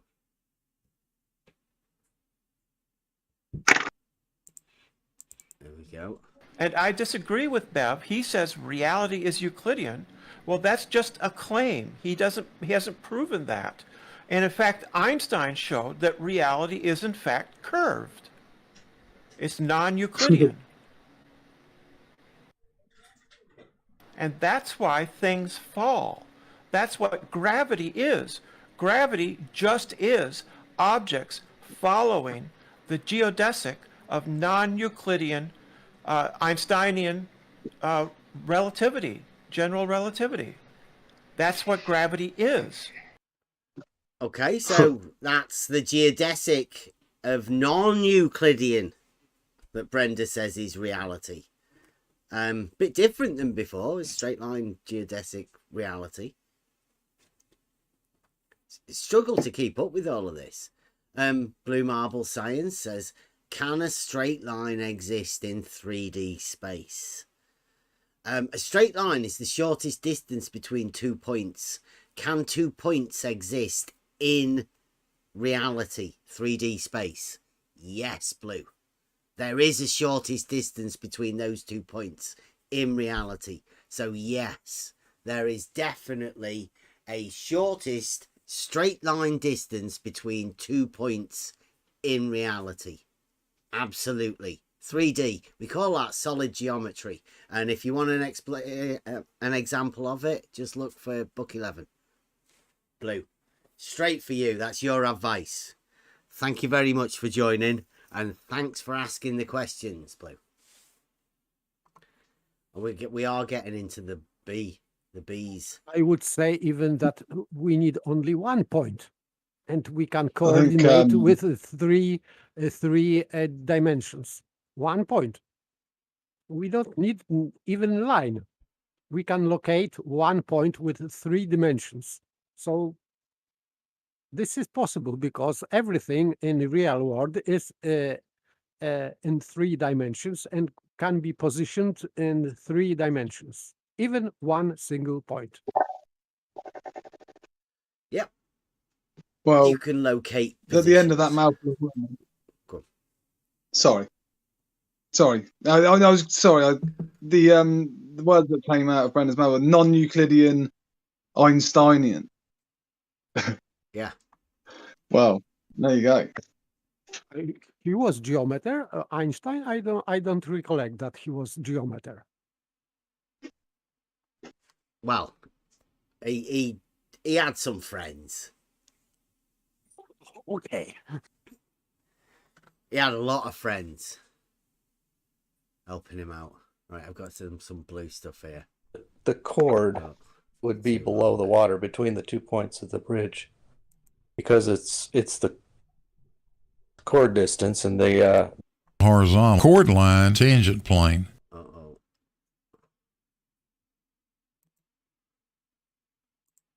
Tell me what the gradient at x is equal to 3 on a parabola y. Well, you'd have to draw it out on a graph, wouldn't you? This is what we're going to talk about. This is what is going to be talked about between the Try Thinking crowd and Brandon Toy. And this is actually Blue Marble. It's not Sugar Cookie. This is Blue Marble Science. I think Brandon did a great job of asking the right question. imagine that you're looking at 3 water levels, or well, you're looking at water levels. This one at the top up here, maybe you can see my cursor, it could be a single water level with a tap in the center. Can you see where I'm going with all these clips? I mean, they are along the same sort of line. So you've got Rumpus saying, if you do think that, then you're a flat earther, and then saying, oh, I'm a flat earther. Water levels do, in fact, establish a horizontal. And now Blue's going to explain to you the other side of it as well. It's quite interesting, this. Or it could actually be 2 separate water levels. Wouldn't make any difference as long as that center elevation of both of them are matched up. And that, of course, is what you would expect to see on a flat Earth. And the water should be in a straight line. Points A, B, and C should fall in a straight line. But that's not actually what we see in reality. See, that's what Rumpus said it was, a horizontal. And how many times has he looked over, those water levels set out like that as well? Because when he says we see. No, that I did the extra graphics over the top to show that the center point here is also at the center point here. It's all on He needs a dark chart. He needs a dark chart. Sold out at the minute. Just waiting for new stock, I think. But yeah, Blue goes on to explain, right? He said that's not like, this is too simple. This is too simple for globe. Yeah. Yeah. Listen to this. Like, that's the horizontal plane. Rumpus said it was only horizontal in the middle. Well, I've made this one here so that this is the midpoint. So it's horizontal here, this one. This one's the horizontal here. And this one's horizontal here. So you've got a horizontal point at each end of the line and a horizontal in the middle of the line, just to show that all of the line is entirely horizontal. It's easy. But we have horizontal triangle.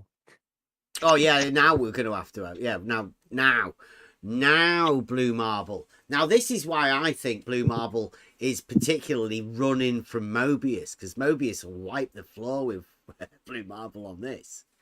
Listen to this. This is the globe. We see what we have down here at the bottom. The Earth is not flat. The water is not flat. The water is curved. With a hump. And the level point in each of the standpipes for the water level follows that dotted red line. And now if you sight from point A to point C, you're going to see water in that center one above the straight line distance, that straight line formed by connecting points A and point B. Above, right? So Blue thinks there's an uppity bit in the middle. I don't know whether that's what Rumpus was talking about when Rumpus came in earlier. Hump. Yeah, well, an uppity bit. They don't like using the word hump. But this is, yeah, he's going for the hump, obviously. He loves the hump. What did he say, uppity? What? No, I said uppity. The uppity bit. What did he collect? What did he say it was? Or did he just say it was a bit above or something? And the level point in each of the standpipes for the water level follows that dotted red line. And now if you sight from point A to point C, you're going to see water in that center one above the straight line distance, that straight line formed by connecting points A and point B, or A and C. This is where Bev has gone wrong, and he goes wrong every time. He makes the false assumption that 2 points is all he needs. Point A and point C define a straight line, and certainly they do. Therefore, water is level. No, I'm sorry. Doesn't work like that. What? put point B in the middle, and now you've got a couple of straight lines. You've got a straight line from A to B and a straight line from B to C. And that's, in reality, what's going to happen. He thinks there's 3 horizontals induced by a midpoint on the water level. Triangle. So horizontal triangle, but this is in reality, his reality, it would be vertical because this triangle is in vertical position, not horizontal. Well, we call this particular triangle is the equipotential angle triangle of adjustment, because it's made these angles here within this triangle is the angle between horizontals. There's an angle formed. It's obviously conceptual mind triangle, a globe. You have to accept this on faith. Otherwise known as the mangle. The mind angle. Equipotential triangle of aporia. Because the angles are just in between from a horizontal to a horizontal. So that's what you do. You get your measuring instrument, you start off at a horizontal, and then you move it to the horizontal. And you measure the angle from the horizontal to the horizontal. It's quite obvious. Howard's in here. Well done. Welcome, Howard. The equipotential triangle of adjustment. It's a mind adjustment that you need to be able to conceptualize along a horizontal where you can mind meld it around a ball. So thanks for that, Blue. So you see the theme that we're going on. We've got because a small dish of water will form a tangent line to the earth at the location it's set up, exactly level. And that's a difficult thing to do.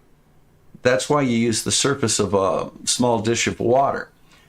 Right, so this is, you might not have seen this guy for a bit. Say hi to Bob, the science guy, everybody. Hello. He's been away for a while, but this is one of his things. So what he's saying is, he's saying the water will form a tangent. Now, I don't know whether you know anything about water, and what a tangent is, geometry. That's why we say here, logic and geometry are some of the keys for you to help your own understanding. A tangent, everybody, is a straight line, plane, but it's at a point.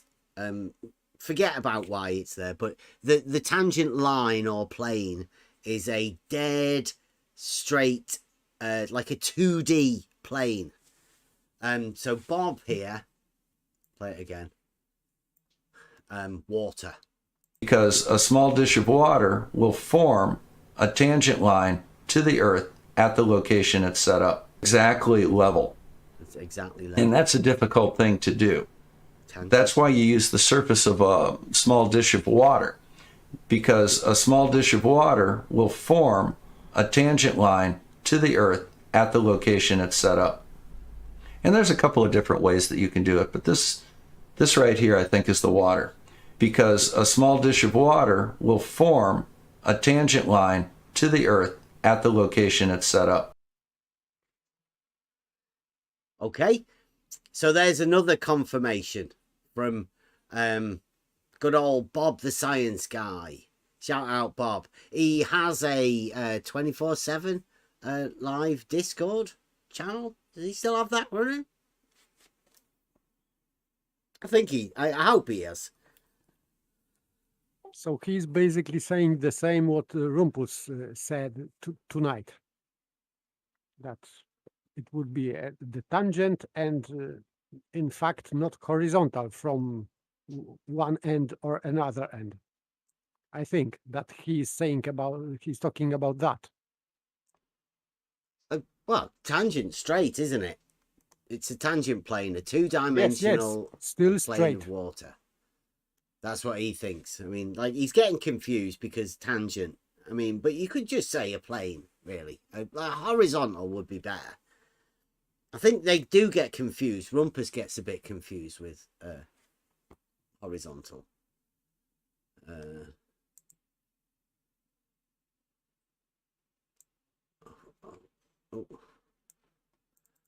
We're under no illusion that the straight line that we're talking about with the great circle is in every way identical to a straight line on a 2D flat plane. We're not confused about this. We don't think it's in every way identical. We think that it matches the definition, which is the shortest distance along the curved surface. This is how far. Now, another way to put it is, in spherical geometry, a geodesic is analogous to a straight line in planar geometry. That's a simple way to put it. It's a truthful statement as far as I'm concerned. I'll fight anybody to the death over that. It's not a problem. There you go. The straight lines are different, but they're straight lines conceptually. They're allowed to think straight lines are curved. I think their model allows them to do that sort of thing.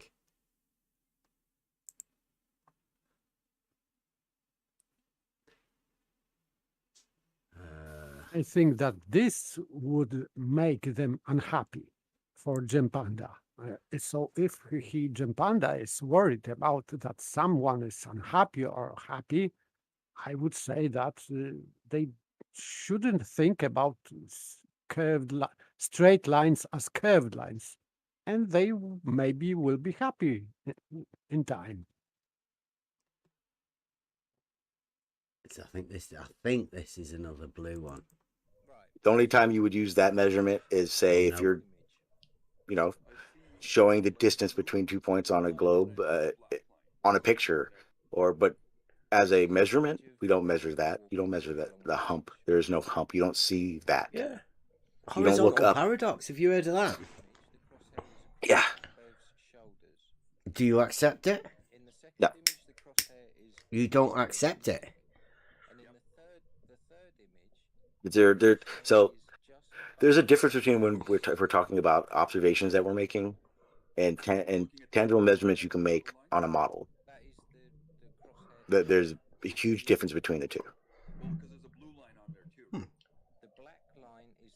Where what Blue showed is a tangible measurement on a model, as in for our observation, and what is there, there's no hump. Have you seen it? It does say elevation above the tangent plane. I mean, do you agree with that? Yes. What? You can't, surely. If you're... See, that this, I think, this one of Blue. Thank you, Blue Marble Science. This was one of the best things. Blue Marble Science, I don't know if anybody knows, but he's famous for leaving mistakes in his videos for people to find. He readily admits it. He'll tell you himself. It's great. But this is one of the best ones. The elevation above the tangent plane. I've even got him saying it. It's brilliant. So Sean hasn't noticed. I don't know if anybody has actually noticed it yet. We'll talk over it in a bit, because I think it's quite good fun. Listen. What? You can't, surely. Did you not do any training for the geometry? Did nobody teach you anything about geometry? If you're making a measurement against a model, yes, that's accurate. If we're making these measurements in reality, in real life, there's no hump. Does Rumpus give you any tangent training? I don't need tangent. I understand what I'm saying right now. What I'm saying and is you're correct. all right with that picture where he says elevation above. If you're measuring plane. a tangent line to the surface on that model that you're measuring, absolutely, that's correct. Is that what we see? No. Is there a hump? No. But we also don't see and observe along that tangent either. Would you call that tangent plane internal? Yes. So we're dealing with internal. Oh, now this. Come on. This is comedy. I think this is why they don't like talking to us. I don't know if anybody aware. Does anybody know where the tangent is in geometry? Because, I mean, it may be a little bit technical. But usually... Otherwise, it's just a straight line, otherwise. Yeah. Usually the tangent... Well, I mean, not usually. Every time. The tangent's outside the circle. Just touches the circle at one point only. That's why I like this one for training. This is Sean G we're talking to. Sean G didn't notice this. It's an internal tangent plane. Thanks, Blue. Thanks a lot. This one will go down. This one needs a page on the website of all of its own. Walking people through Blue's internal tangent plane. Internal tangent planes. If you're measuring it against a model, absolutely. Mm-hmm. Are you sure? But yeah, there's a distinguishing specific purpose between making observations on Earth, what we observe on Earth, compared to measuring it against the model. Yeah. Absolutely. Just like you said, that tangent is internal. You can't make an internal measurement right now on Earth. You can do it on a model, though. You can't have an internal tangent, really, either, can you? But, I mean, on a model, you can. Because on a model, you could split that. Because on a model. On a model. There you go. So on a model, you can just draw any old shit. It doesn't even have to be geometrically real or anything. They don't care.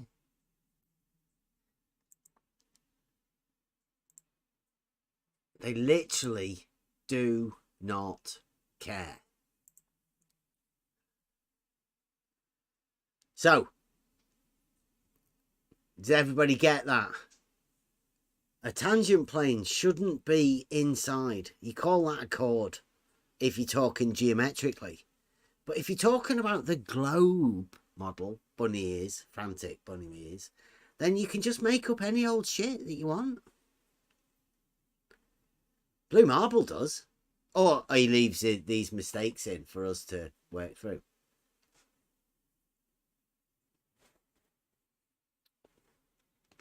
We had a bit of fun with that one.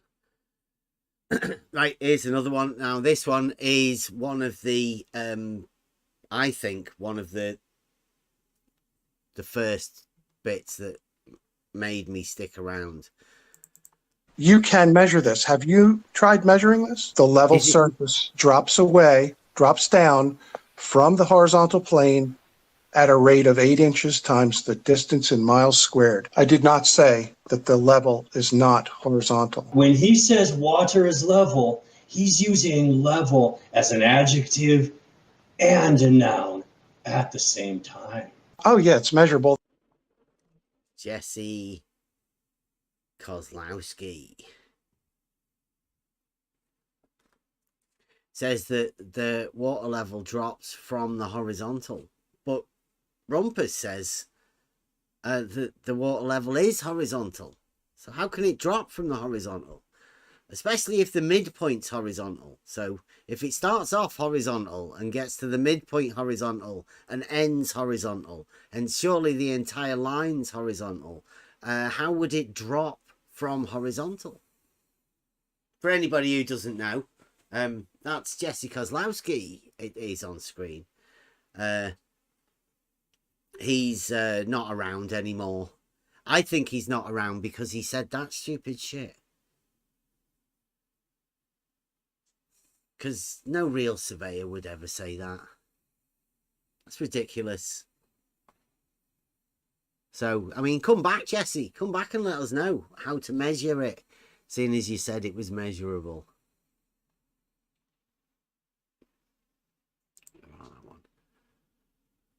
And this one, I think this one is the Kozlowski's. Level is not a straight horizontal line. Let's see.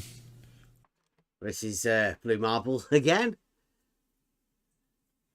I don't know whether these are the big names or just the most vocal ones that have to talk the...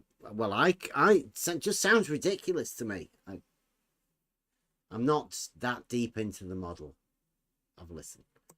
Let's take a look at that. I did not say that the level is not horizontal. This is what Jesse did.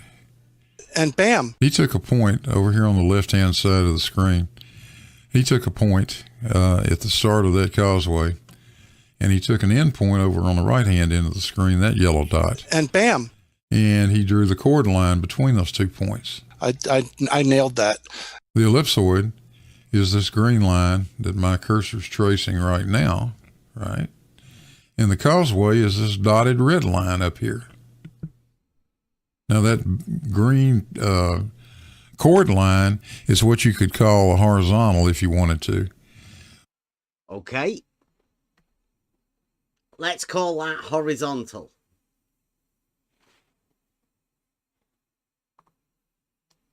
Why not? Everybody all right? It is a straight line, and it is to go from one end of the bridge to the other end of the bridge with a line, shortest distance between the 2 points.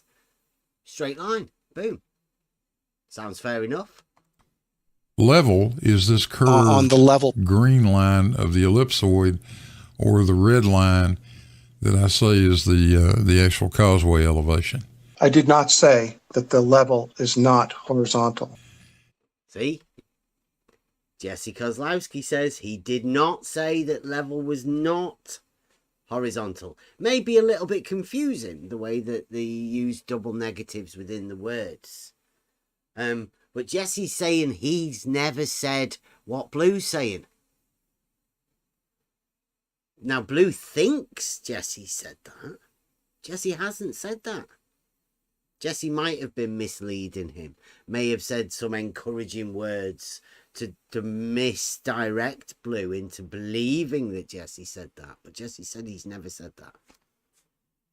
Also, Blue's saying that level rises up in between the 2 points that you can call a horizontal. Level rises up in the middle of it. Very strange. Very, very, very strange. And the difference between those two is your GPS elevation. That's what GPS would be telling you. So when he's going over the 5.8, 5.8, 5.8, you're thinking it's on a straight line, a horizontal. But Blue Marble says it's not. It's on this curved bit here. He thinks the baseline is the curved line, strangely enough. Blue's been made to believe that. Man of his age. Fooled by Jesse. Oh, yeah, it's measurable. What Jesse is trying to measure is the elevation above the tangent plane. Oh, yeah, it's measurable. That would be that chord line up to the causeway. I nailed that. So that's what he's saying Jesse was trying to measure is this 90-foot hump in the middle. The difference between horizontal and level. Jesse wasn't trying to do that, Blue.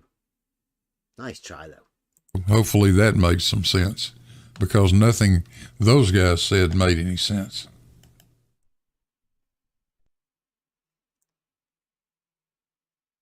So Blue Marble calls it a chord line, but then he calls it a tangent plane.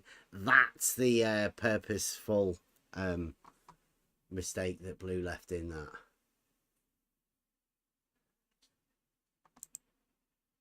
Okay, I'll see. Can you see the theme of all of these clips? I think there's so many ideas that we can get. There's LIGO geometry problems. Could I just if you address had the a chat? giant 1 mile, Go on, yeah, go on.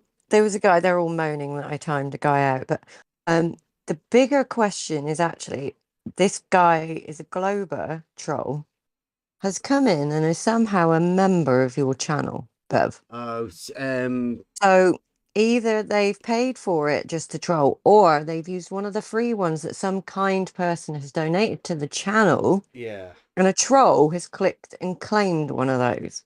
Oh. What is, Mm. you know, what's worth? I don't know. Make your own minds up. But that is why Stan had a timeout. Okie dokie. Yeah, we're gonna have to watch out for that. That's half of the reason I've not put the members on the list, because yeah, it seems like, I mean, thanks God, but it does seem like people can. There obviously are people just watching us, hate watching. Let's say, but thanks for hate watching. But I mean, I'm pretty sure that there would be other people that would like to prefer to have the membership for the channel. Is that it, Emma? Yeah.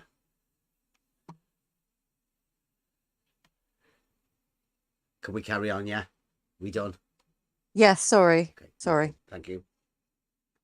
Long spirit level. Imagine LIGO, right? It's 2 miles, isn't it? Yeah, if you were to put a bubble level on like the intersection of LIGO, that would be leveled. If you were to walk down the arm and place it on top of that, I would say it would not be leveled. That would be another good. So you say at the split point, that's where it's level on both arms? Yeah, I'm pretty sure that's where they leveled it. So. And what are the arms? Oh, I don't know who that is. Is that Dahomey Don? Yeah, sorry. Nobody. I have no idea who he is.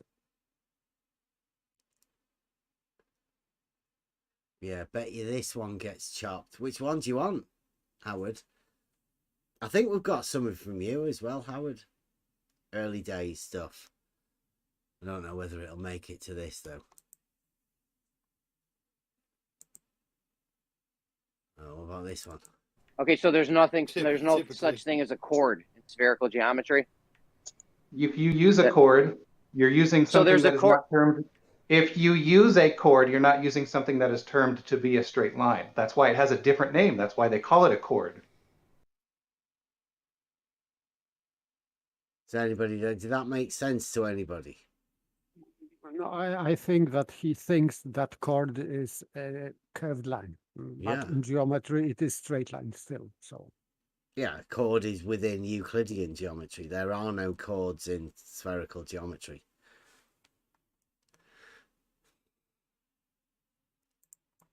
What's this one? I want a water level. Yeah. It's over distance with a reading at both ends and in the middle. Are they going to be along a single line? Yep. Yes. Yeah, horizontal plane, Bob. Yes. They won't be. Of course they will. Well, you can say that they will, but go ahead and demonstrate it. I'm saying that you have no geometric evidence to prove that there is any curvature to level. Because you can't even decide whether you want a hump or a drop. That's a good one as well, isn't it? Where is Bob? Come back, Bob. Get back into the fray. I hope you're better. If you're not well. Come back.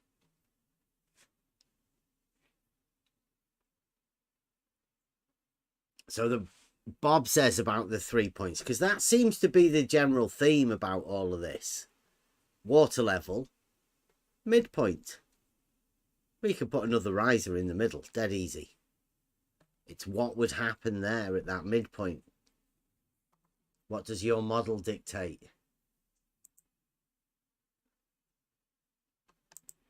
Seems that's all they have with that argument. The midpoint. Mm-hmm. In their model, if we consider drop or a hump, it cannot stay on the same level. That's for sure. Absolutely. Either way. Yep. Blue's talking about the spherical geometry and the geometry of the two-dimensional surface of a sphere. Yeah, Blue. Completely conceptual.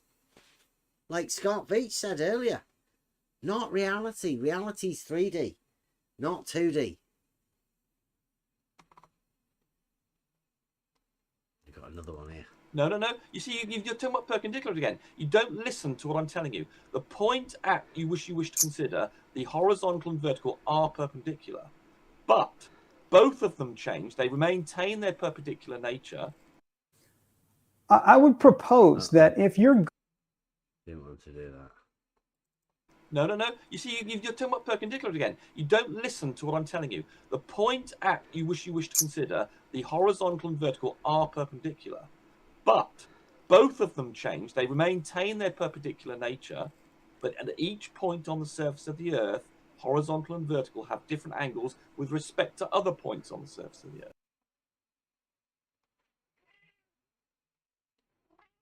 Again, nonsensical stuff. Doesn't actually mean anything. They maintain their perpendicularity at different places. Only if they're on the same straight line.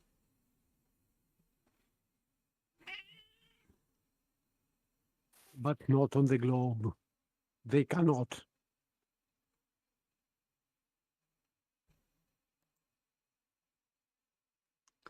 Yeah. Come on in for a chat. Oh, in fact, save all of this stuff, Blue, for your debate with Mobius. There's another one of Rumpus. There's loads of Rumpus in this geometry and It's stuff. not reality. Well, it's not. It's real. We can prove that. We can show that when you do geodetic surveying over long distances, you get angles of triangles being greater than 180. This is a proven fact. Wow. Sorry, how many dimensions are in spherical geometry? Proven. Yes. Have you not seen the... No, wait, no, wait a minute. Rumpus just said it's a proven fact. Proven fact. That triangles have more than 180 degrees, Rumpus. On the surface of the Earth, yes.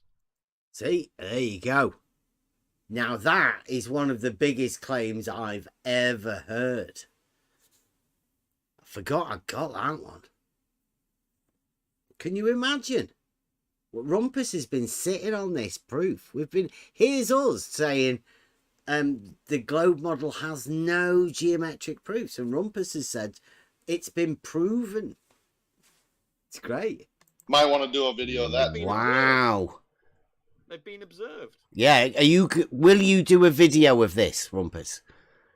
Yeah, okay. I can do a video on spherical geometry, and also, I mean, MC Toon has done special. Proven fact, Rumpus. You do realise what a proof is, well, especially as you're talking about geometry in reality. Then that proof must be a geometric proof in reality of triangles having more than 180 degrees. I mean, simple, Rumpus. That's what you've said. Well, you said, wait, you said it was, define you said it was sphere and then draw a triangle on it, and you can geometrically prove from deductive principles that the angles of those triangles would be more than 180 degrees. You don't even need to go outside and observe the Earth to do that. But when you talk about proof, that is a logical proof. When you talk about this, that's why we say science doesn't. It's a logical proof that triangles have more than 180 degrees in reality. Well, you have to observe that because obviously we can't prove. Yeah, you have to observe the angles in order to measure them. Yeah, that's definitely yeah. And when we do that, when geodetic surveyors observe the angles between 3 points that are a long way apart, the angles between those 3 points add up to more than 180. No, they don't. Don't be silly. They do. MC Toon has got numerous documents on which he describes. I'd like to see how you managed to do that. They always claim MC Toon. Like when Rumpus is talking about proof of triangles having more than 180 degrees in reality, a nonsensical, impossible claim. He's citing MC Toon, MacToon. No, MacToon has some documents. He had no proofs, but some documents. Yeah. It's on McToons' website. It's a joke. Conducted by which American? Who are you getting in with this crowd then? Who are you pulling in with you? McToons, was it? This is MC Toons. Right, okay, so Rumpus and McToons are going to do the geometric proof that triangles observed, sorry, I mean, I nearly got that wrong, observed triangles in reality from geodetic surveyors have triangles of more than 180 degrees. I look forward to it, Rumpus. Okay, well, I could bother to make a video about it, but if you want to do it quickly, you could go to MC Toon's site, on which he's got several references. I'll wait for your video, Rumpus. It's okay. I'm not going to that. He tracks IPs and all of that. He admits it. So I definitely, I don't advise anybody to go to McToons' website. He's admitted IP tracking. Yeah, don't bother going over there. Oh, actually, I think McToons is another one that wants the debate. They're all hot for it. You want a piece of bed? How long time ago it was this? This stream. These are as I've been making the videos. Like I used to make videos and clip out bits to put them in the Buster songs. It was very time consuming, and now we do these live shows. So I don't know. But I am asking because I assume that Rumpus didn't make any video clips from that. Oh no, Rumpus has never made a video. No, anything that Rumpus says he's going to do, you can guarantee he won't have done it. In fact, that goes for quite a lot of them. All the time, actually. They say they're going to do something, just don't. We're still waiting for Rumpus's video about his test that he's not going to do next year. Where's it?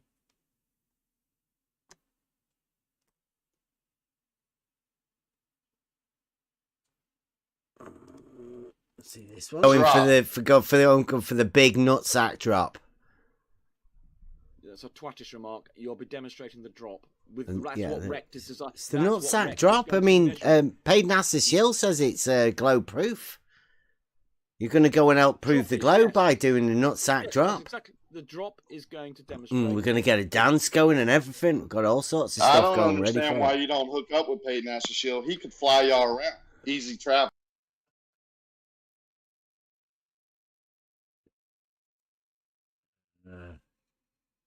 This might be blue again as well. You do know how water flows, right? Like Yep. I've asked you. Oh no, I don't. Yes, I do. So it would be a horizontal line, right? Well, that's what the test would be for. So you need a theodolite to do it. You wouldn't already just implicitly know that it would have to be a No. straight line, because otherwise it would flow. No, that Contradiction, would right? be Yet that would another be one. itsy bitsy, of course. You just assume something to be true because you find it to be inherently true. You wouldn't want to Wait, commit what? a fallacy. No. The water definitely flows downhill. I'm sure of that. But why would it be down? Why would it be downhill? As I said, A, B, and C are No, all it wouldn't. elevation. Of course, it wouldn't be downhill. It's a horizontal line. That's the point. No. Because if I it said wasn't, at the beginning, the water would flow. A, B, and C are all at the same elevation, but we're trying to see if A, B, and C are all at the if A, B, and C are all collinear. So It would again, have to be, otherwise the water would flow. not necessarily, not if level's curved. Not if level is curved. Well, it Yeah. can't be, can it? Because the water would flow, wouldn't it? Why would it flow? The elevation Always wouldn't flows downhill, doesn't it? Yeah, but the but level. every time with the but. Okay, but I'm gonna go and I'll but stop. myself something I'll to stop drink. using that phrase. That's not downhill. Downhill is towards the center, not like left and right. Right? Like it's not That's not downhill. Down is towards the center. Down is towards the center. That's model affliction. If you ever find yourself saying that, you're doomed. Well, I automatically thought when I heard that a double drop. You know, like down is two people either side, and down is towards the center. It's the double drop in the middle. Absolutely, yep. That's what I think, rather than what he thinks, I think. Yeah, Mobius. That is the test. If A, B, and C are all collinear, then they are all obviously perpendicular to the same horizontal.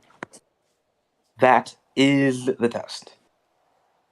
If there is an angle, then obviously they are not perpendicular to the same horizontal. It is an test that distinguishes between the two. Which is sort of the test we did. Or the test that we can develop the realizing Euclid test into by adding verticals. Spot on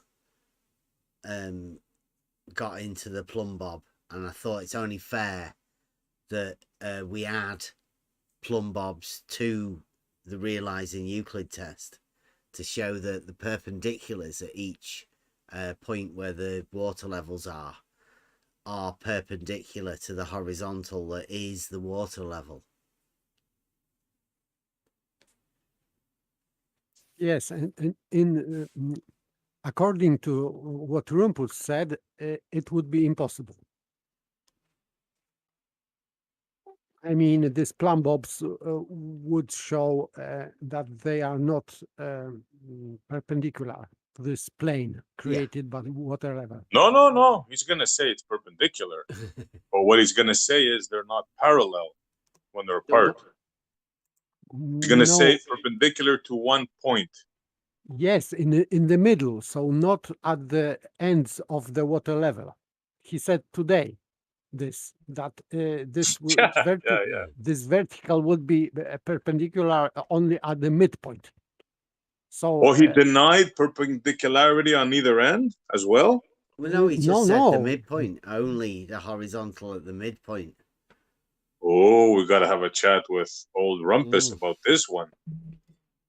Well, he contradicts himself. Of course, because if this horizontal plane is not really horizontal at both ends, it means that verticals would be not vertical at both ends. So, but you don't know the model like they do. You see, in their model, it's perpendicular at every point, but not parallel. Yeah, you have to think of different parts when you're thinking of the model, right? Not the bit that you're at sometimes in the middle point of where you should be.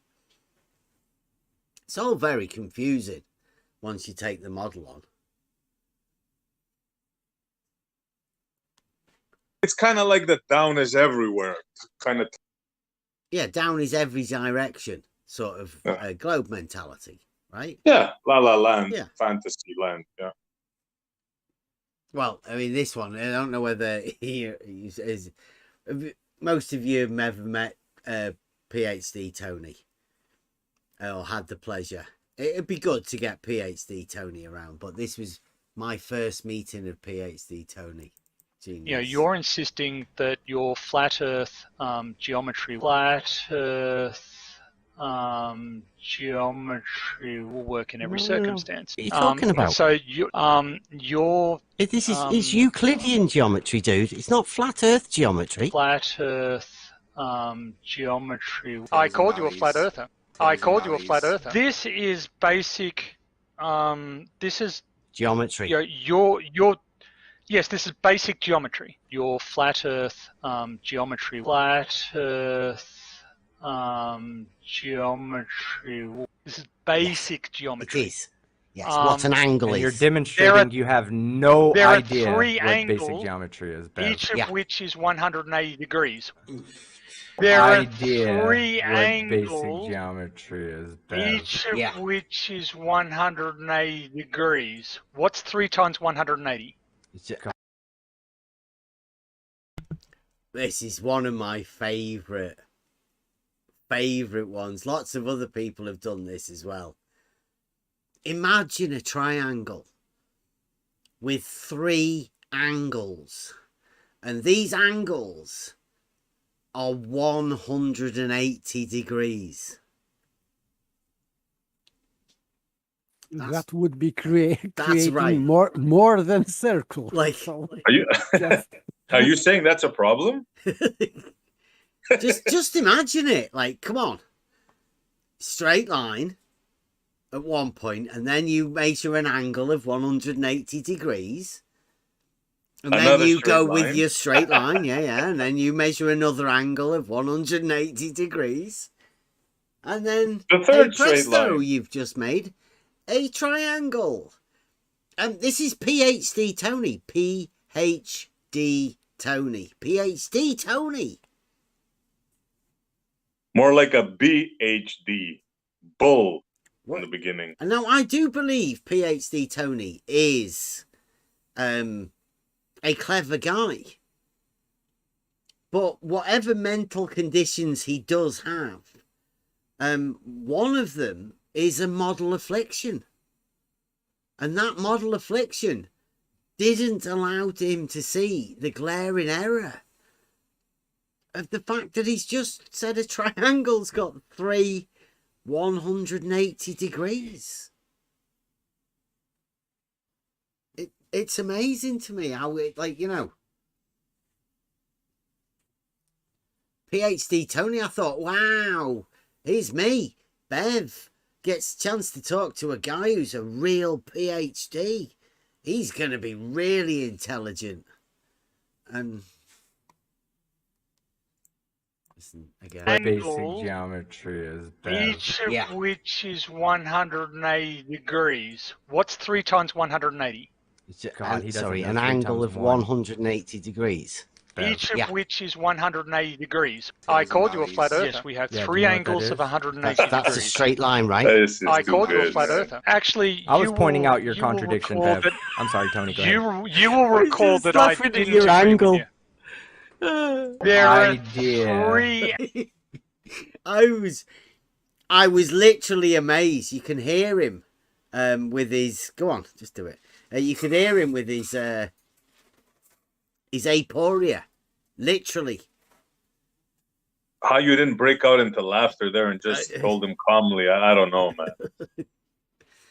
Well, you know, I like to do it.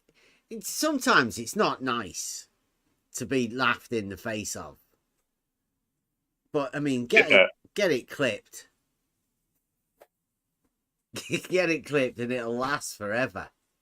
But yeah, this is one of the first times when you realise the power of words within an argument. And also, this is when you learn, don't go on camera. Stay away from me, or whatever you do. 180 degrees. I called you a flat earther. Yes, we have 3 angles of 180 That's degrees. a straight line, right? I called you a flat earther. Actually, I was pointing out your contradiction, Bev. I'm sorry, Tony, go ahead. You will recall that I didn't agree angle. with you. There are idea 3 what angles, basic geometry is, Bev. each of which is 180 degrees. The easiest way to understand it is that it is a continuous string. A geodesic is a continuous string of infinitely small straight lines. Straight line, straight line, straight line, straight lines. Okay. I'll talk to you guys later. You can come over to Emma UK anytime. Yeah, but we can also stream it on our side. Yeah, you can. Of course you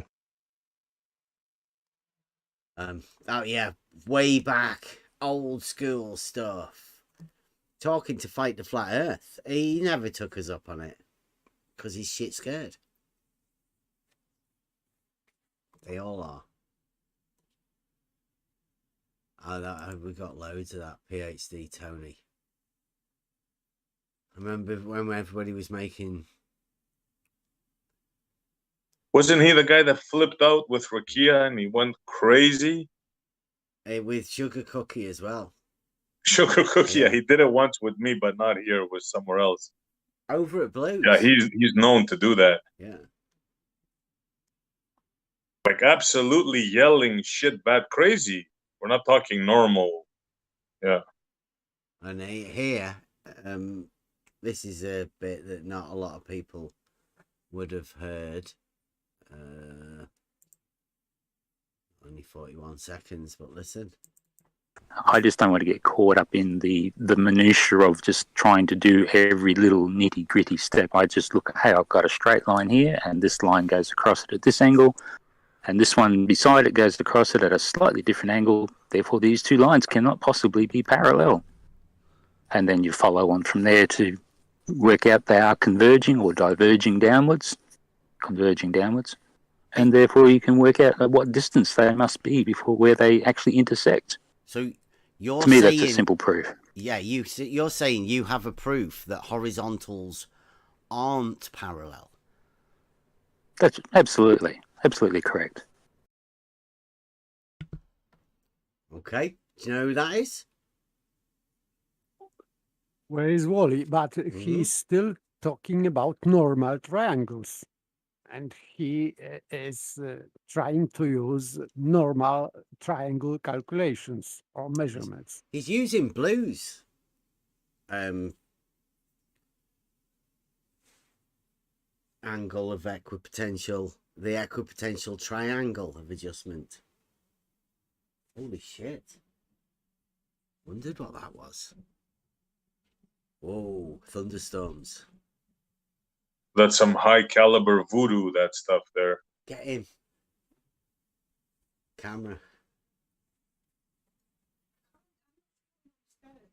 What? He should get his camera out now, see what we can do for the lightning. Go on.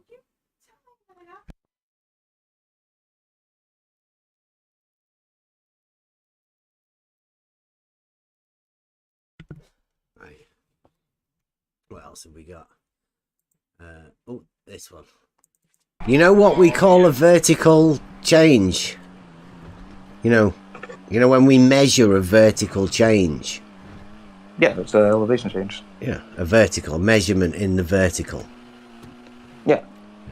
Because it's a good approximation over a short distance. Mm-hmm. So you're saying that horizontal, being straight, would get a measurement from the... Oh, wait a minute. You use a tool called a level that establishes a horizontal, and then from that horizontal you measure a vertical change, don't you? I'm saying that the... You do though, don't you? Right? Do you understand that, right? You use a tool called a level that establishes a horizontal, and you measure a vertical change from that horizontal. And what do we call that vertical change again? Elevation change. That's not what I'm saying. In reference to the horizontal, obviously. Okay. Elevation change. Measurement from the horizontal, like what Blue Marble was talking about. Like that horizontal difference of the equipotential triangle of adjustment in the center. That would be that. Is it? It's too heavy.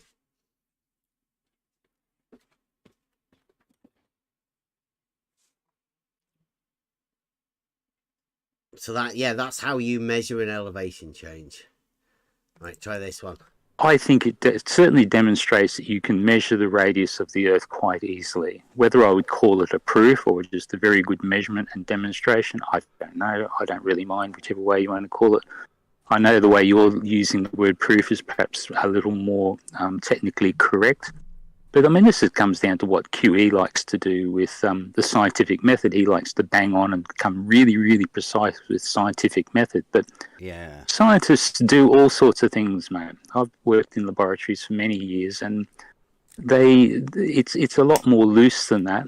And I know QE will say, well, therefore they're not being a scientist, they're being a pseudoscientist. Well, in some cases, it's quite justified to just, twist something a little bit this way or a little bit that way, but you've got the result and you know it's repeatable and verifiable, and that's good enough for most people. Yes. That's Wally telling you that you can twist things in science a bit. That's just normal thing in science. Yeah. Yeah, and he's definitely not talking about the same sort of proof thing that we are talking about. When we talk about proof, we talk about actual logic proofs and actual mathematical proofs, the geometric proofs that go along with the logical proofs. That's the proof that we're talking about. He's talking about the scientific proof where you can twist things a little bit. Bend it. It's logical to twist something from time to time. If the outcome is not matching my guess, so it's better to twist something and make me happy. Stop being so straightforward and, logical. Oh, that would have been good. We've got lightning going on there. I wouldn't say that this is twisting things in science. This is creative science. This is breaking, not twisting. This is like snapping the wand kind of stuff. Good wizardry. For better future of humanity. Let's see what else we've got. I've got a whole other file of these sort of things. Is anybody fed up with these, or you ready to keep going with them?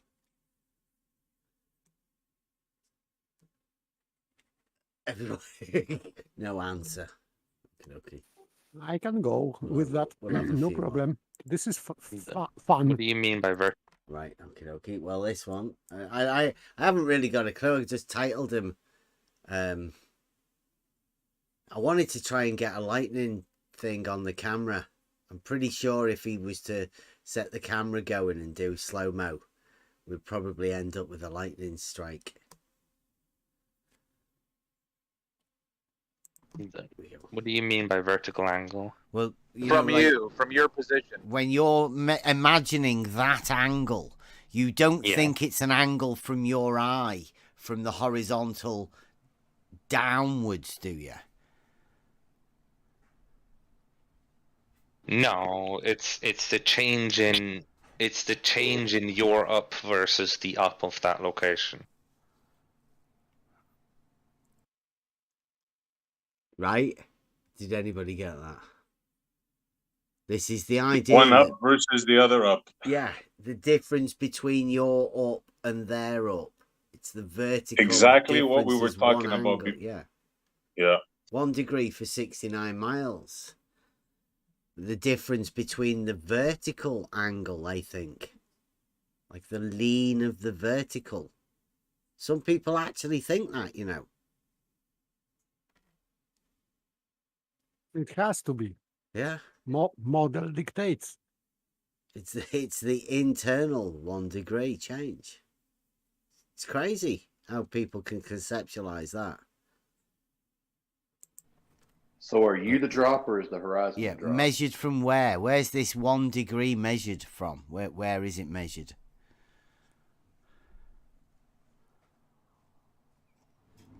Well, it would be the difference in the horizontals, or the difference in the verticals, the difference in two lines that are established the same way. I don't know yet. It sounds confused. The difference in the horizontals. Yes. So it would be the difference in the horizontals, different in the plumb lines, different in the in the verticals. All lines would have a 1 degree difference at 69 miles. Is that Lori? It's like all of your lines, your plumb, your horizontal, your vertical, all of these lines have been shifted by 1 degree when you've moved 69 miles.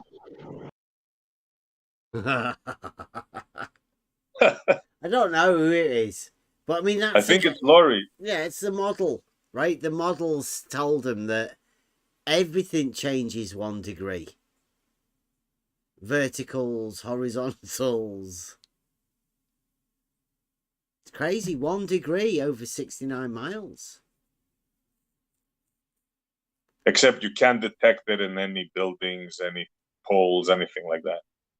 Well, you move 69 miles horizontally, and the light in the sky drops 1 degree, or goes up 1 degree, depending on which way you've moved. But he thinks it's the horizontal and vertical that move, not the light in the sky that changes through 1 degree. I mean, how strange is that thinking? To take you from that to the other.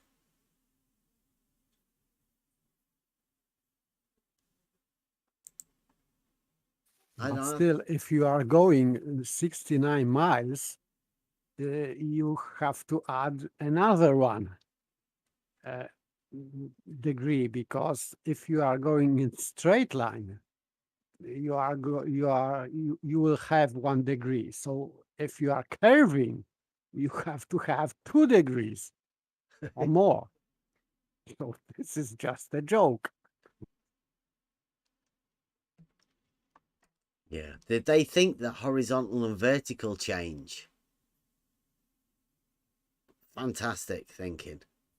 But I'd like to talk to anybody that does. I don't want an argument. Don't want a shouting match. I'd like to genuinely have a chat. I want to try and understand why people think that way. I think a lot of people hit aporia though at that point. They get triggered. This one's called parallel logic. Somebody once said, one person's horizontal is another person's vertical. Would you agree or disagree? In a technical abstract sense, yes. Yeah, sounds ridiculous to me. Does it sound ridiculous to you? In most scenarios, yes. But like I said, in an abstract technical sense, yes. But in a useful way, no, really. Could you imagine a horizontal being perpendicular to a horizontal? I can imagine it, yeah. Could you imagine a horizontal being parallel to a horizontal? Yeah. Somebody in the chat, don't know who DR is. Welcome, DR. Says the fact you have a problem understanding a concept is irrelevant to how true that concept is. Reality doesn't owe simplicity to simpletons. Can you tell me the truth of a concept? How much truth can you actually instill into a concept? Do you understand what a concept is?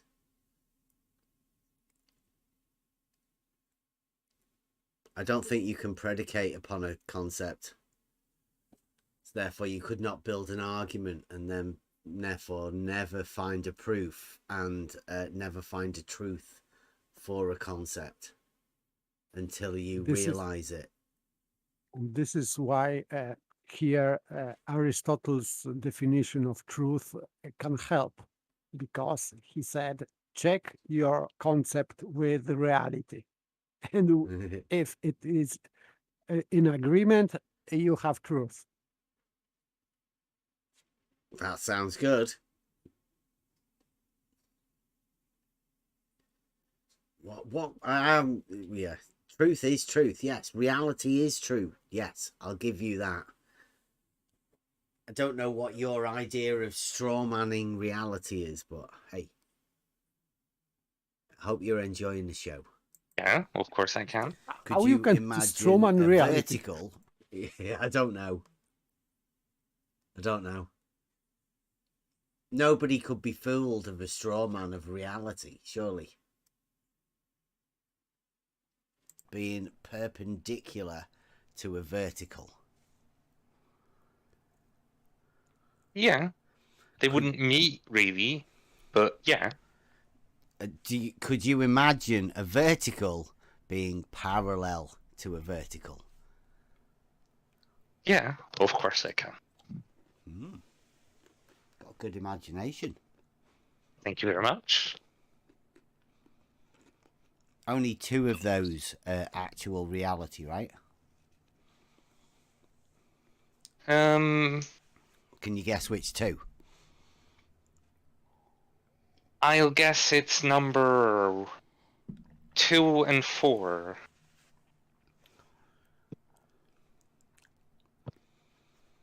What number they were asked, and which ones are those? It's the ones that you guys would agree with, the flat Earth related ones. Oh, the ones you've looked over differential leveling, right? And how that works. Does that have parallel horizontals? Yes. Okay, so that's the one that's true, right? In reality, because the surveyors definitely work in reality, and they definitely work with parallel horizontals, don't they, for differential leveling? Yeah.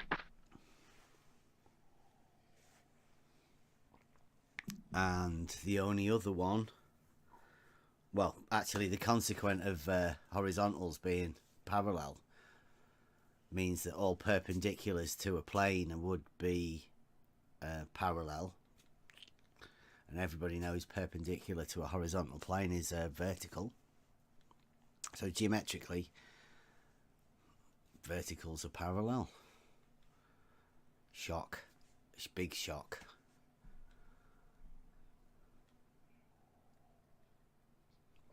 Don't worry though, doesn't make the Earth flat. There'll still be mountains and valleys for you. The thing is, I wouldn't worry. Like, even if the world was flat, doesn't change too much for me. It doesn't make any difference to anyone. That was a good one. That one might need to go out as a video. At least he got it. Mm-hmm. That it doesn't make any difference. Yeah, nothing will change. We all live in reality. It's just ideas that people have that's such strawmans. It's saying that vertical and horizontal are perpendicular isn't a straw man. Understanding the geometrical implications of horizontal and vertical being perpendicular won't change reality at all. But trying to fool people into thinking that horizontal and vertical being perpendicular means something else completely, that's pretty dangerous to me. I think that's the where you start talking shit to people.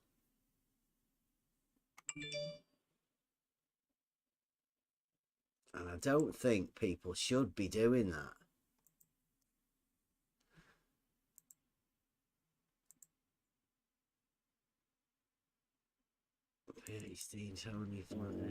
I'm accepting of all sorts of geometry, was that? He said, yeah, I'm accepting of geometries that have mathematical validity. What about flat Earth geometry? Completely inconsistent with the observations. Okay. Didn't you call Euclidean geometry flat Earth geometry? Thank you. No. No? I think you did. No. What I said was you're assuming that the geometry of the Earth is Euclidean. No, you It said isn't. your flat Earth geometry. No, I said you are assuming that the geometry of the Earth is Euclidean, and it is not. I don't think so.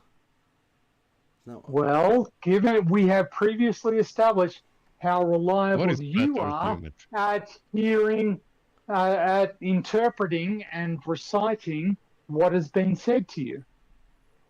Okay.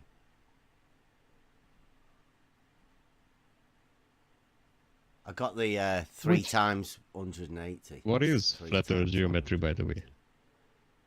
I don't know. You'll have to ask. You'll have to ask Ranty. Ranty? Yeah, he apparently knows. Well, and you, Bev, I'm assuming you know what flat Earth geometry is. I'm still trying to find the book of optics that he wrote, so. Ranty. Yeah, he might be in there with his flat Earth geometry. To ask people stuff. You know, the So I don't know whether I find it, but you all heard earlier, PhD Tony. This is PhD Tony again. Sounds medicated. Talking about he never said flat Earth geometry, but he obviously did. It was in that clip earlier. There was a clip. Yes. Yeah. Where I said it's not flat Earth geometry, dude. It's Euclidean geometry, because that's a lot of the mistake these people have made. I've told them I'm not a flat earther. The stuff that I do is just logic, geometry, from reality, Euclidean geometry. It's not flat Earth. It's the foundations of mathematics. Pretty simple, basic stuff. PhD The reality is that the observational evidence available to us is completely inconsistent with a flat Earth. I will state this over and over again, and I will show the evidence as I have previously done, showing that this is the case. And I will keep on doing it. And given that you guys can't even produce a single piece of evidence showing that the Earth is flat, other than I think it's flat, we're not bothered about Earth shape, right? We never have been, Tony. You're obsessed. Well, evidently you are. You're just a liar. We're just doing practical geometry, Tony. You Well, seem to have a problem with it. Okay, so your practical geometry is completely in accord with the spheroidal Earth. Well done, Dev. Yeah, Euclidean geometry. Yeah, that was great. I mean, it just works in real life. Well, either way, the observations that you're making are completely in accord with either a flat Earth geometry or a spheroidal geometry, or indeed any geometry of the geoid. Any geometry of the geoid, it's not a false dichotomy. Sure, you said it's every fucking equipotential surface geometry, your observations are going to be exactly the fucking same. You've got no resolving power. You cannot tell the difference between different equipotential surfaces using what you're looking at. And you can't. Suck it up, princess, and move on. I have also represented my PhD Tony. Getting a little bit angry. Yes, and before he went angry, he called you a liar, I think. This is another guy who called you a liar. Yeah. Yeah, they get triggered at stuff. This one is a little bit longer, but I need to nip to the toilet, so I'll be back in a bit. Well, I'll leave you with this one's titled PhD Tony Freak Out. If you thought I was just gonna have to say this is a complete non sequitur now. Okay, fuck you. Okay. You know, the motion of it, the geometry of water surfaces is more complicated than you imagined. That doesn't seem like that fucking difficult a concept for you to internalize.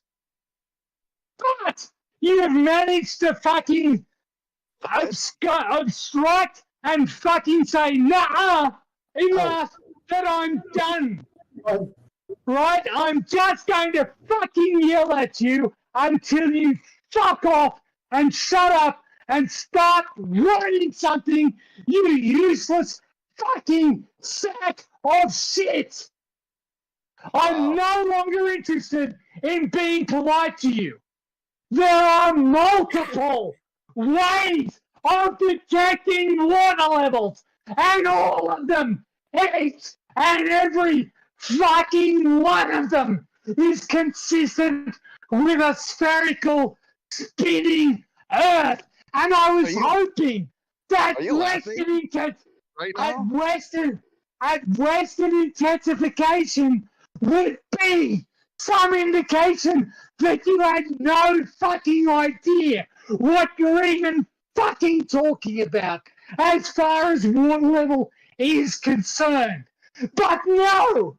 Instead of you saying, oh, well, there's something I hadn't heard about that makes me rethink my understanding of water levels, no! Instead, you're off to the fucking, well, this guy obviously doesn't know what he's fucking talking about.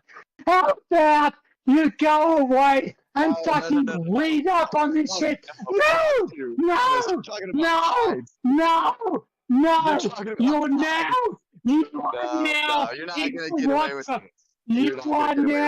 you are now in the WhatsApp club. Well done. You managed to get there. You have graduated. You have graduated to the WhatsApp club. Fuck off and learn something. Fuck off and learn something.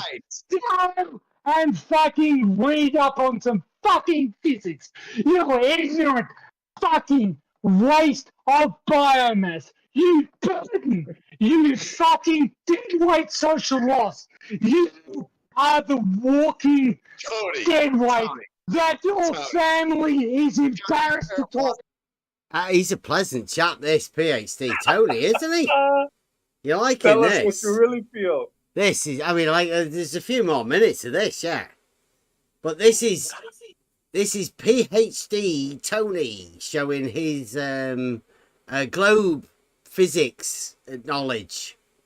He does model flat Earth models, you know. Not knowledge necessarily, but eloquence for sure. He's got a PhD in front of his name on YouTube. Oh, Blue isn't too happy. Blue is mad. Yeah.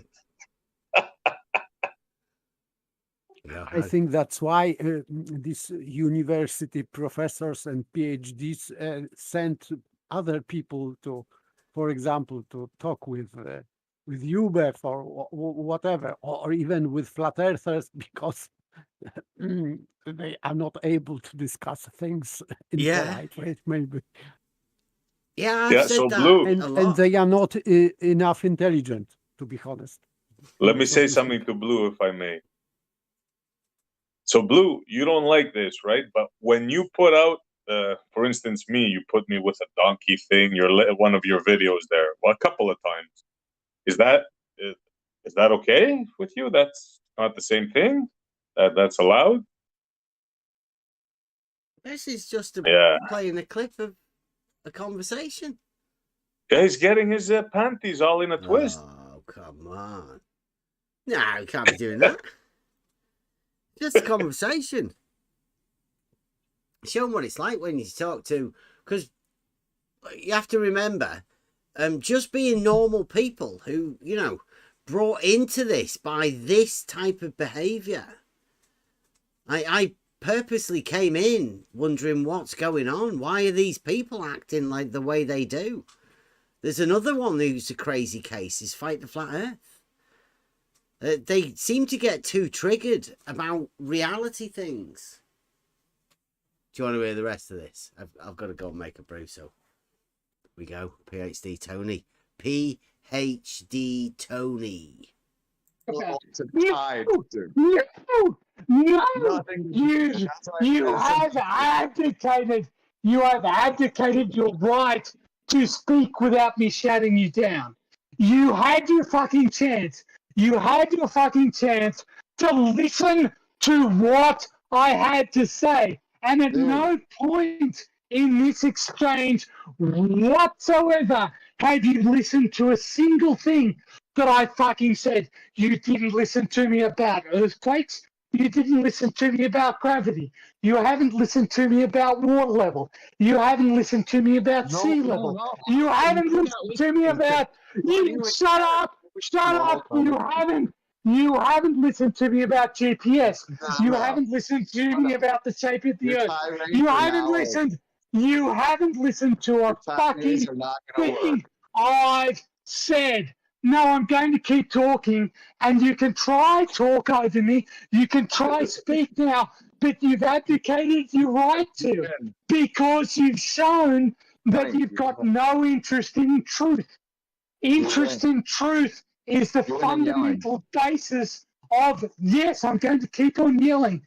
I promised I'll keep on yelling for the next 2 hours, 3 hours, 4 hours, 4 hours. Yeah, I'll keep on going. So truth is the basic element of reality, and you've shown that you've got no respect for truth. You have done. You have compiled observations. You have compiled observations that are meaningless. You have compiled water. You have compiled observations that are meaningless. They do not mean what you think they mean, and you are ascribing. You like Bev are ascribing. You are ascribing a meaning to your observations that your observations do not warrant. And you will not listen to me when I say this. You will not listen to me when I correct you. You will not listen to me when I show you that reality is vastly more complicated and there are vastly more observational data sets that we have available to us than the one that you are absolutely fucking desperate to restrict the conversation to. Right? You want to talk about water in pipes. Water also exists in canals, it exists in lakes, it exists in oceans, and you need the same theory to apply to all of them. You need the same theory. You need the same theory to apply to all bodies of water. And you are not willing to listen to the fact that actually there are influences on water level that are more complicated than you have taken into account. You will not listen to that. You don't care. Okay, you don't care. Then fuck off! Fuck off! Go away! You don't care about reality. You don't care about reality. Okay, you don't care about reality. That's okay. Not everybody has to care. There's no law that says you have to be right. You can be wrong as much as you want, as long as you do it somewhere the fuck else. Okay, go and do it there. Because I'm not going to let you do it here. I'm not going to let you try and infect other people with your mendacious, delusional worldview. I'm not going to let it happen. And yes, you may think I'm mentally unstable. Hell, you'd agree with my therapist, but I don't care anymore. You have literally, I came into this trying to explain stuff to you, trying to explain stuff that I spent fucking decades learning and mastering. And you have not responded with a scintilla of intellectual honesty on your side of the discussion. You have lied, you have obstructed, you have misdirected, and you have mischaracterized everything I said. Wow. He uses some big words in that, doesn't he? He sounds intelligent with those big words. I think his therapist didn't do a good job with him yet. His therapist. Well, he said his therapist thinks he's crazy. Yeah, yeah.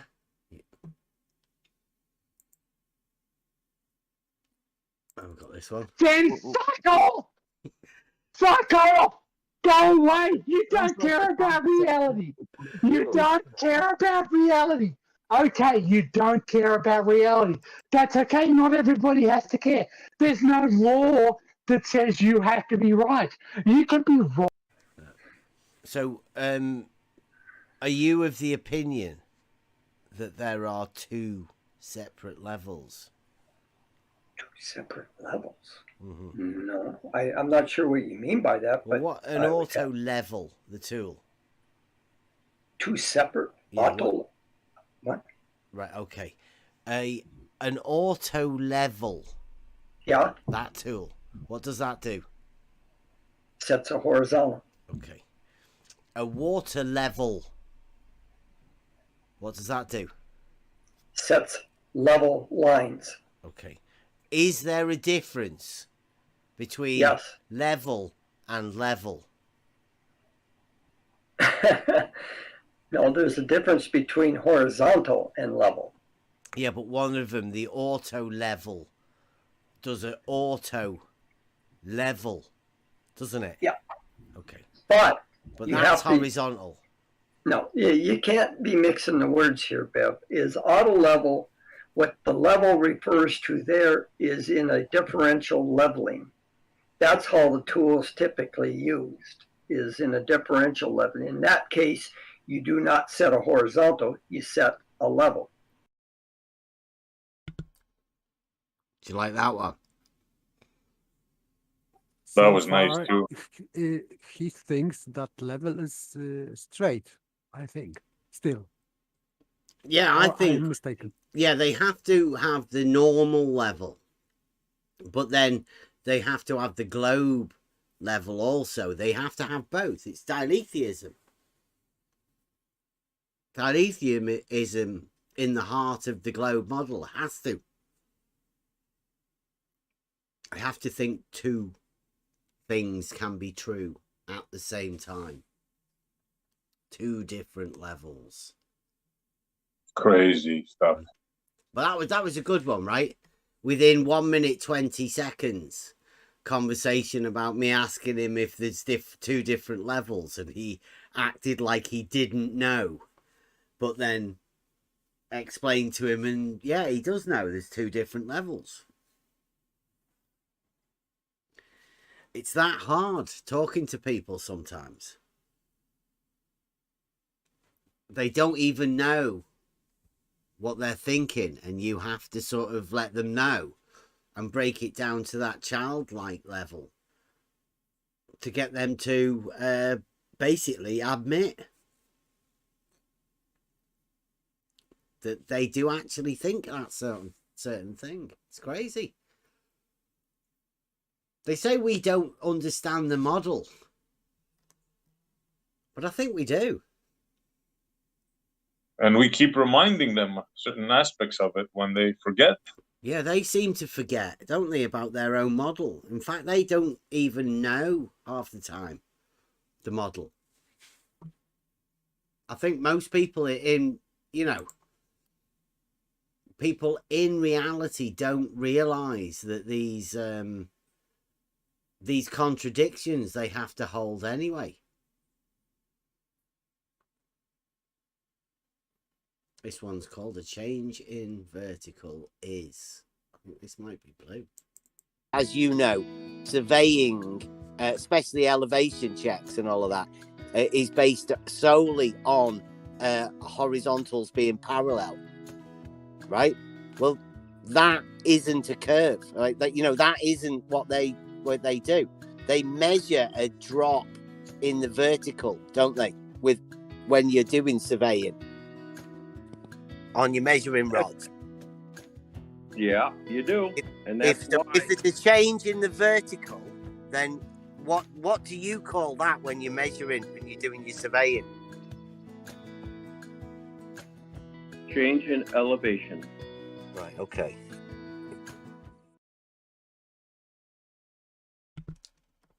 See, so the theme is like there seems to be, the way I'm seeing it, there's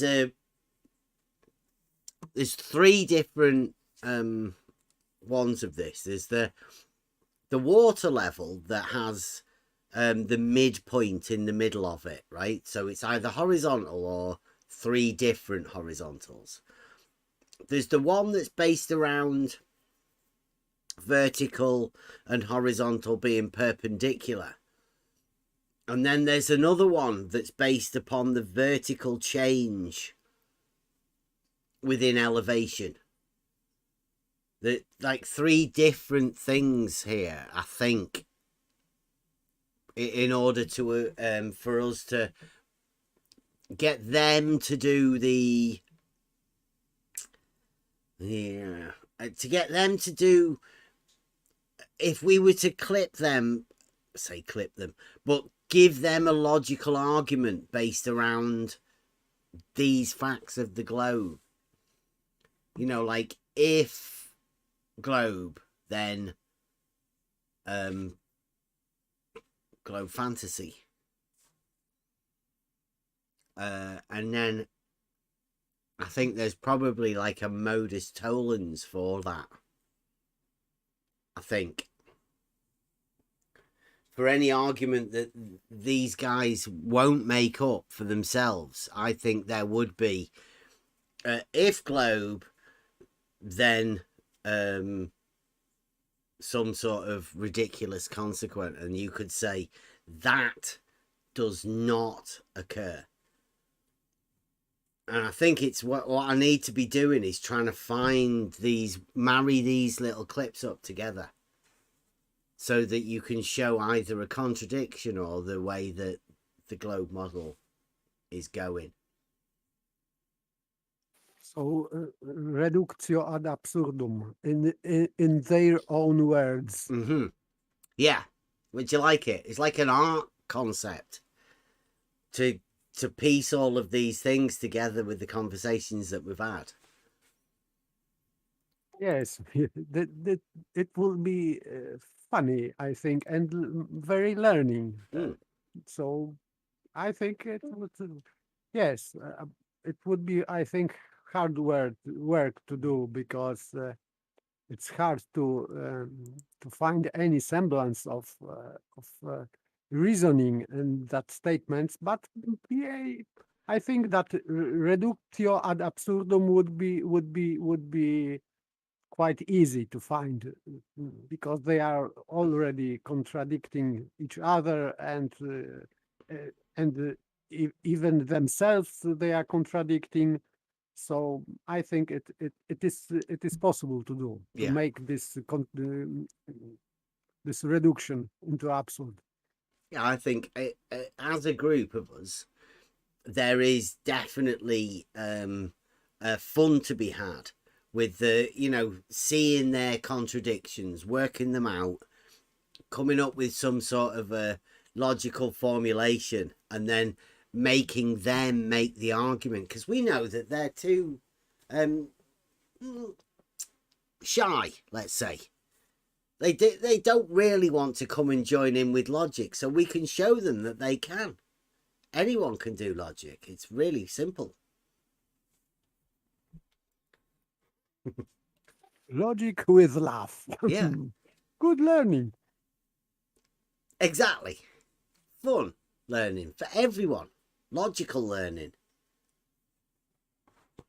We should get more people into it. Comedy. Adding comedy to logical learning. This one's called And the Next Thing You Know. I don't know what. I haven't got a clue what half of these things are. That's why I joined these chats, man. I laughed so much out of these people, man. Yeah. Because they think they're serious, right? They're smart.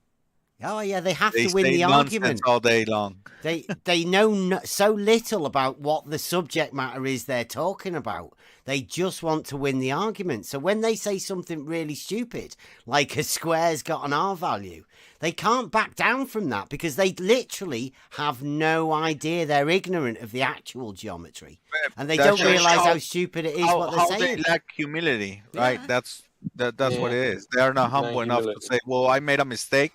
Yeah, now I'm backing down. Yeah, Nothing happened. There you go. Do you want the axiom as well?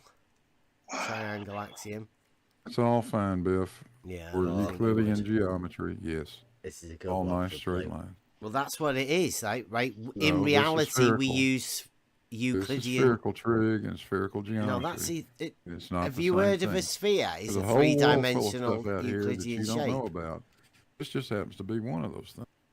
Blue, have you heard of a three-dimensional Euclidean shape called a sphere? You might have heard of it within Euclidean geometry, because there is no definition for a sphere in spherical geometry, is there? Really? What? Yeah. Really? Yeah. How Let's do you fact check have a that. sphere in spherical geometry, Blue? How do you do that? Oh, check this out. Euclid's I believe element. How good's that? Yeah, this is very good because you cannot have, because you have to create sphere from a circle. So from Euclidean geometry, and you cannot create a sphere inside of spherical geometry because this is perpetuum mobile. So you cannot do that. It's 2D. Can't have 3D things defined within 2D. But they want to have the surface of a sphere being 2D. Yeah, but the problem is that the surface of semicircle is 2D. But this is a revolution of this semicircle. So if you are revolving this semicircle, you are creating 3D. So this is embarrassing for them, I think. Yeah, there's the geometric argument, although it's not an argument really, but I mean, I suppose it is an argument, isn't it? All of these individual statements of the theorems and all that are logically laid out. They are arguments, but they are what you can be called tautologies. They are proved true every time. So, sort of like the perfect logic set out system. I believe it's implied in the name of it. Euclid's evolution. Euclid's. That was a element. pretty weak answer. Yeah. Definition number 15. The axis of a sphere is a straight line which remains fixed and about which the semicircle is turned. Mm-hmm. Euclid's definition 15. Yeah. What book? That's a three-dimensional shape, right? 6. Book Six. 11. Oh, yeah, you're right. Book 11. Yep. Yep. Absolutely. So what are the first two definitions in that book? The one I'm looking at only shows I'm at 14. I don't see anything before that. Oh, right. It says length, breadth, and height, thickness. That's the 3 dimensions, and then it says the surface is that which bounds it. Now give us the definition within spherical geometry for a sphere. Yep. It keeps getting bounced between 2D and 3D. Mm-hmm. So who's correct? Which one? Well, give us the definition within spherical geometry of a sphere, please. Cool. Spherical geometry is the geometry I think of a two-dimensional surface of a sphere. Okay, so conceptual. What's a sphere then? In this context, the word sphere refers only to the two-dimensional surface. Other terms like ball or solid sphere are used for the surface together. It's three-dimensional interior. Oh. Yeah, that's the one I posted earlier. Yep, that's a good one. Of the Euclidean shape then, right? So in that case, we don't live in a sphere, we live in a solid sphere. Euclidean, right. three-dimensional sphere, right? So you have to use Euclidean geometry, not spherical. No, you get to use spherical geometry. How does that work? It's It's not very logical thinking you guys got going on. Was that a nervous laugh from Blue there? What do you reckon? I don't know. So who's correct? Are you guys correct? Yeah. Or is the rest of geometry correct? What do you mean? Geometry? Yeah, we're correct. So there's no such thing as spherical geometry? Go on, what's your definition of a square? That's okay. They don't understand it. Euclid's postulates in their fullest Just form. give us your definition of a square in spherical geometry, will you?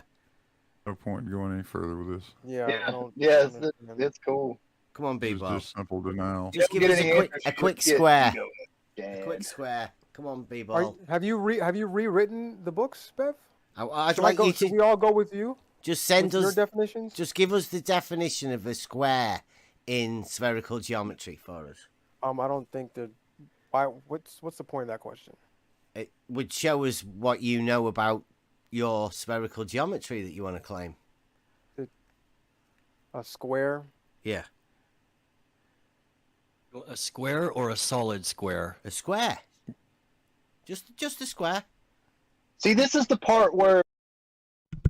Did you hear that? A square or a solid square? No such thing. Does that sound like he's intelligent?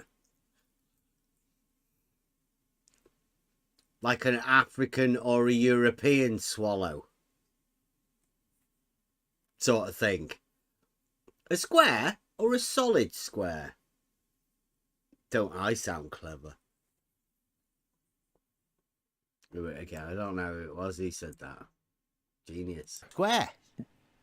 Just a square. See, this is the. Your spherical geometry that you want to claim. A square. Yeah. A square or a solid square? A square. Just a square. See, this is the part where when they say you don't understand, but we do because we've looked into this and read quite a bit about it. You do, but you deny parts of geometry. That's the problem. Give us the definition of a square, please, B-ball. Go on. It's a lot more complicated in spherical. Don't be stalling. Isn't it, Biff? Pardon? It says spherical geometry is not complicated. Because you know. This is one of the things that if you're ever in a conversation and there is a few globers, you ask a question. Like when I've been asking B-ball there for the definition of a square. Now he's got Grandpappy Blue there to save him.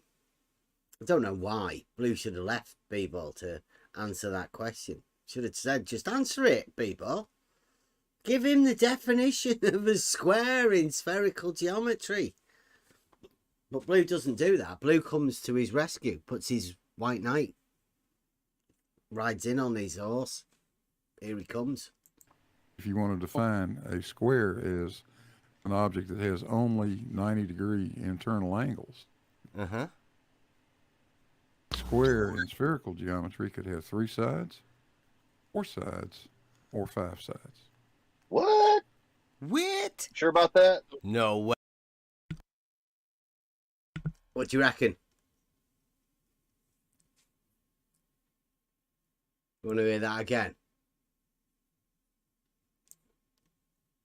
Square is an object that has only 90-degree internal angles. Uh-huh.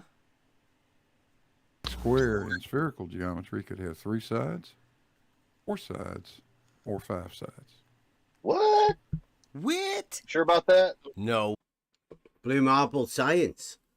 A square in spherical geometry can have 3 sides, 4 sides, or 5 sides. Wow. Now, Blue, you can tell Blue is a globe geometer because he's making shit up. There is no possible way that you can have a square that it doesn't have 4 sides, 4 straight sides with 4 right angles, because that's what a square is. 4 equal straight sides, 4 right angles. I'll play it again for you. I hope you're listening, Blue. These are really good clips. Spherical geometry is not complicated. Because you know, if you want to define a square as an object that has only 90-degree internal angles. Uh-huh. Square in spherical geometry could have 3 sides, 4 sides, or 5 sides. What? What? Sure about that? No way. Absolutely. By the way, I didn't mean a solid square. I meant a solid Absolutely. cube. Let's give us the definition then of a square. Come on, because Square on the surface of a sphere could have 3 sides, 4 sides, or 5 sides. all right, a 3 or 4 or 5-sided shape. Yes. So he's definitely doubled down on the 3, 4, or 5. Now this came on the back of Ranty. Doing this over at Speak Lies' channel. So, well done for the warm-up. This is brilliant, isn't it? It's having only 90-degree internal angles. Right, okay.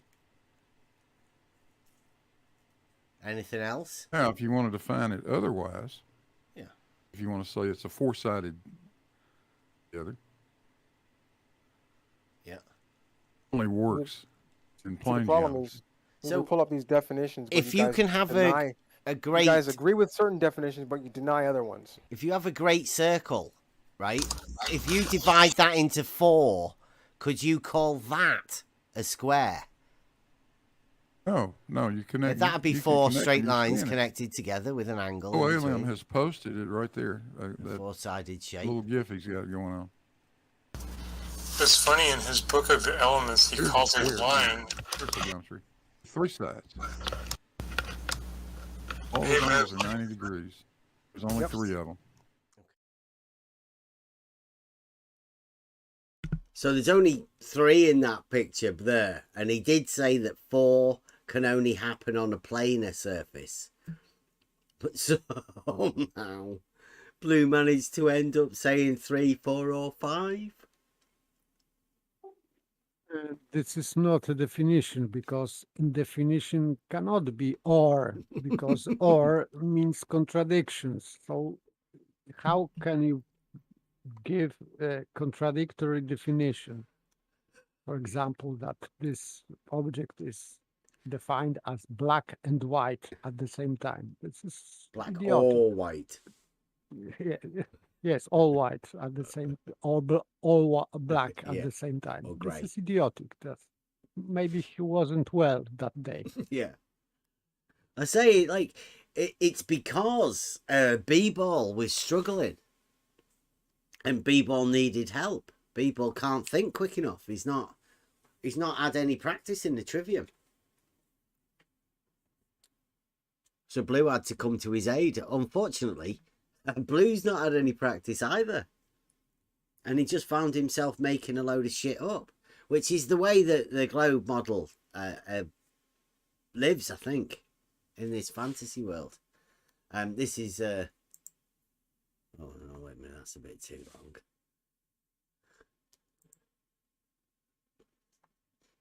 Blue talks plain LIGO and Blue's balls. Okay, with Blue talks plain LIGO. Nobody's If you want to call the on pictures or anything, it's been good. if you want to call the elevation data into question, Bev, that's up to you. Oh, elevation. Let's see. Well, I've got to go by the as-built drawings. Yeah, I'm just going off logic, Blue. It's on the XY axis, so you'd presume that that's the horizontal plane. At me, anyway.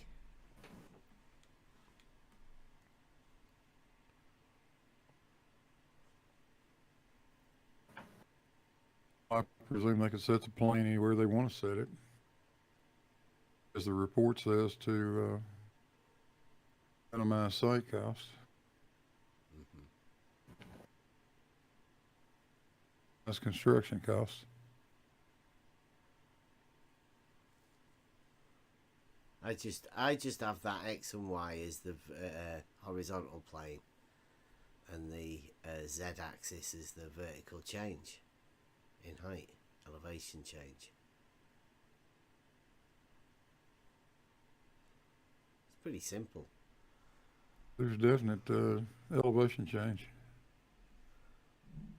Not on the arms. Yeah. On the arms. Right, so blue marble.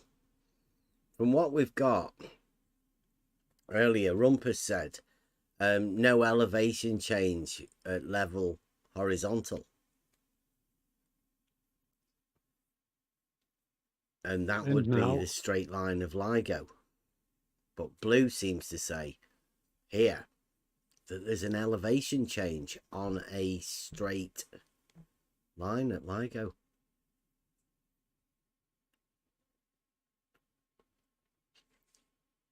Sounds fantastic. When you think of the geometric implications of the mirrors and the way they're supposed to work. Impossible. Is that to keep it on the horizontal plane? Does you talk about a horizontal plane. Yeah, no, two arms form a plane. Whereas, and that the major bone of contention is that I call that a horizontal plane, but you have a model that dictates there is no such thing as a horizontal plane geometrically on your model.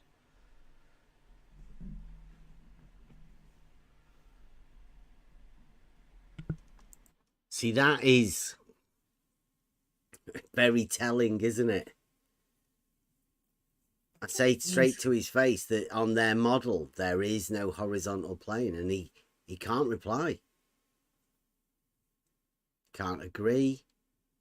Can't disagree. Doesn't know what to say. That's why Blue Marble Science will not debate Mobius. He's going to keep running. There's certain questions Blue Marble can't answer. Mobius knows every one of them.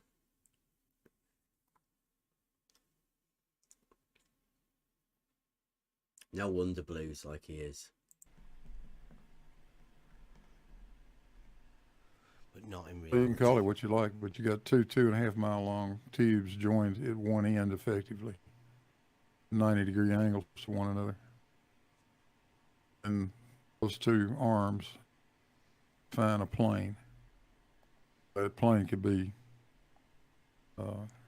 tangent to the earth, any place. So specifically, it's somewhere within the triangle formed by the vertex and the two ends. Never identify exactly where that is.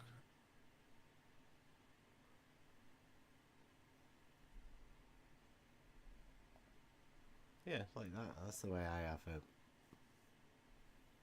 perfect example of Euclidean 3 space.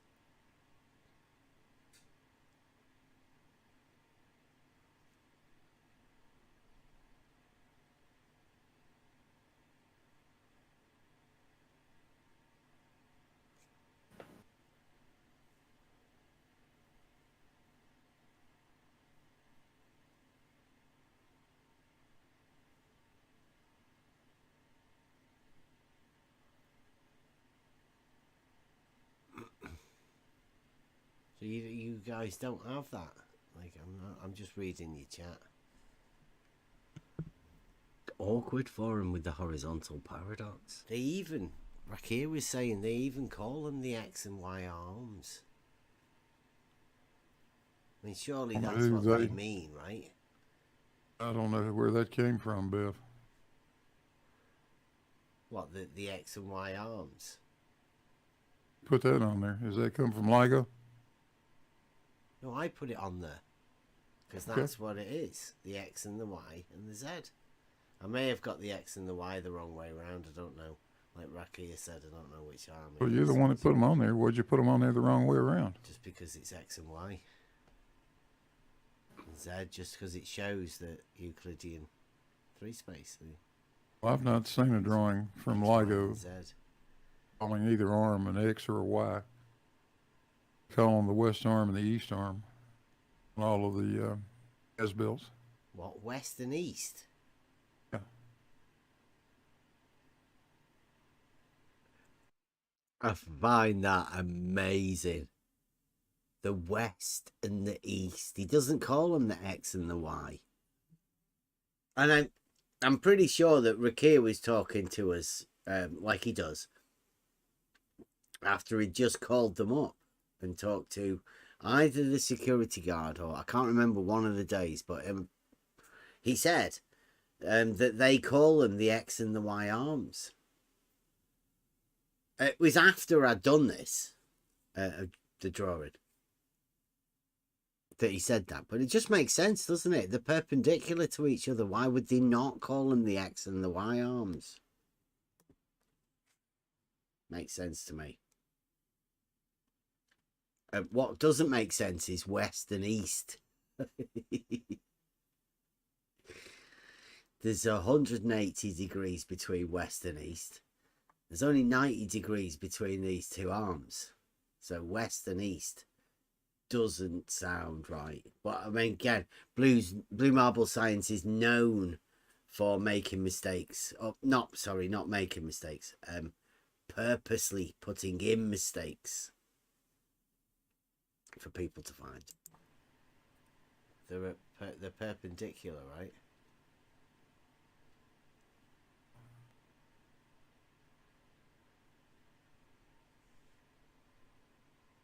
One's called the west, one's called the east. You sure about that? West and east? Wouldn't it be like west and north or south? And east and north and south? Because they're L-shaped, right?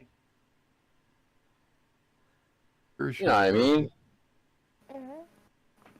The arms are perpendicular to one another. How is east perpendicular to west? That's weird. Open up the as-built files. Oh no, I get it. I just it sounds weird, doesn't it? Yeah, I'm with you, Rob. It does sound weird that. For him to do that does sound. All engineers do weird things once in a while.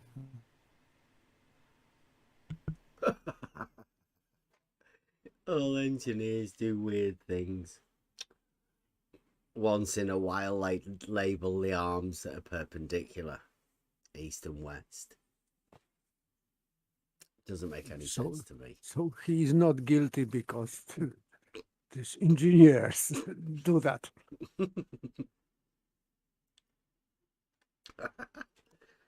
Again, I think it's only because we said it.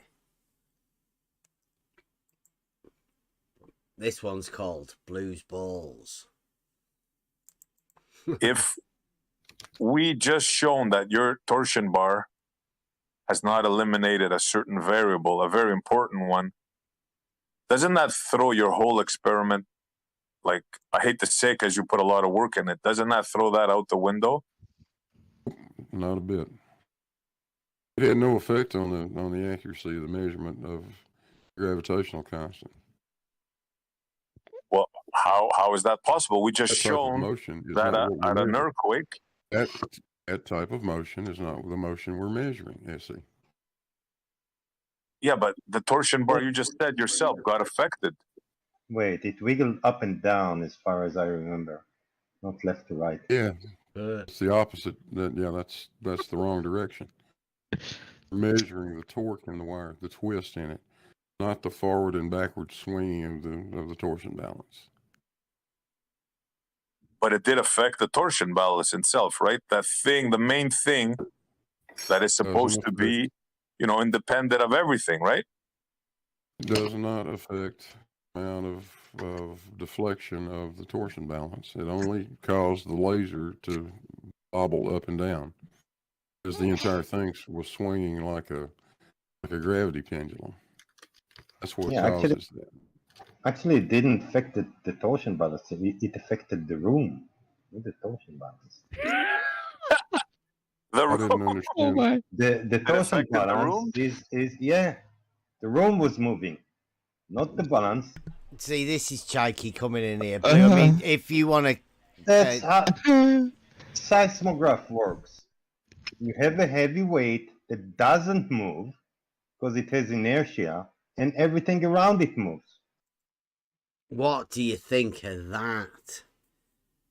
Shout out, Chaiki. Yeah, Chaiki. Well done, Chaiki. I really... Clip this bit, Chaiki. Clip this bit. I'll play it again. Right, because we were over at Blue Marbles, and we had... we went over there for a bit, didn't we? We stayed over there for like 18 hours or something like that, I think. One day. Did he add to that Foucault pendulum effect or what? Because I didn't understand. No, it's not the torsion, right? Because the idea is, right, it's what we're talking about here is Blue Marble Science and his Cavendish, right? But what he said he'd found was he'd measured an earthquake. So we said, wow, that's a bit unfortunate, isn't it? Because it means that, you know, you've not quite isolated it from a variable. If you're measuring earthquakes, then who's to say what you were measuring with all of the other stuff? And they said, well, no, it moved in a different direction to what the other bit was, so it didn't actually affect it. And it was the room. But then, yeah, but then Shaky said, actually, the Cavendish was that well isolated that it wasn't the Cavendish that was moving. It was the room that was moving around the Cavendish. And that's what they picked up as the movement. Listen to it again. It's brilliant the way Chaiki comes in like this. I don't know why he decided to chirp in with this. Well, It didn't affect the torsion balance. It affected the room, not the torsion balance. I didn't understand. Again. It only caused the laser to bobble up and down because the entire thing was swinging like a gravity pendulum. That's what causes that. Actually, it didn't affect the torsion balance. It affected the room, not the torsion balance. I didn't understand. The torsion balance is the room was moving, not the balance. See, this is Chaiki coming in here, Blue. I mean, if you want to... That's how seismograph works. You have a heavy weight that doesn't move because it has inertia, and everything around it moves. No. Blue, I think you need to have a talk with him there. He just ruined your whole experiment. Did not. Yes, see, your inability to understand the experiment is not my problem. That was actually Blue Marble Science. It was not Sugar Cookie. That was the real Blue Marble Science saying that stupid shit. That was sadly the last thing Blue Marble Science's seismometer ever did. The last, sadly, yeah, it's a shame.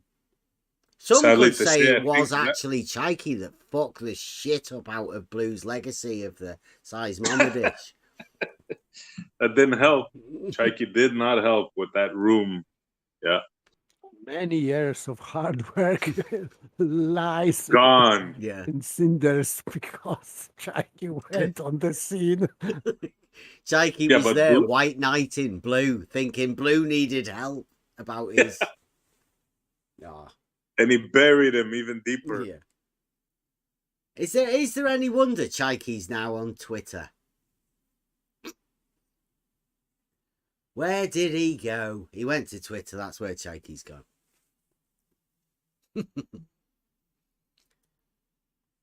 This one is titled Buster, Horizontals Are Parallel. Sean G.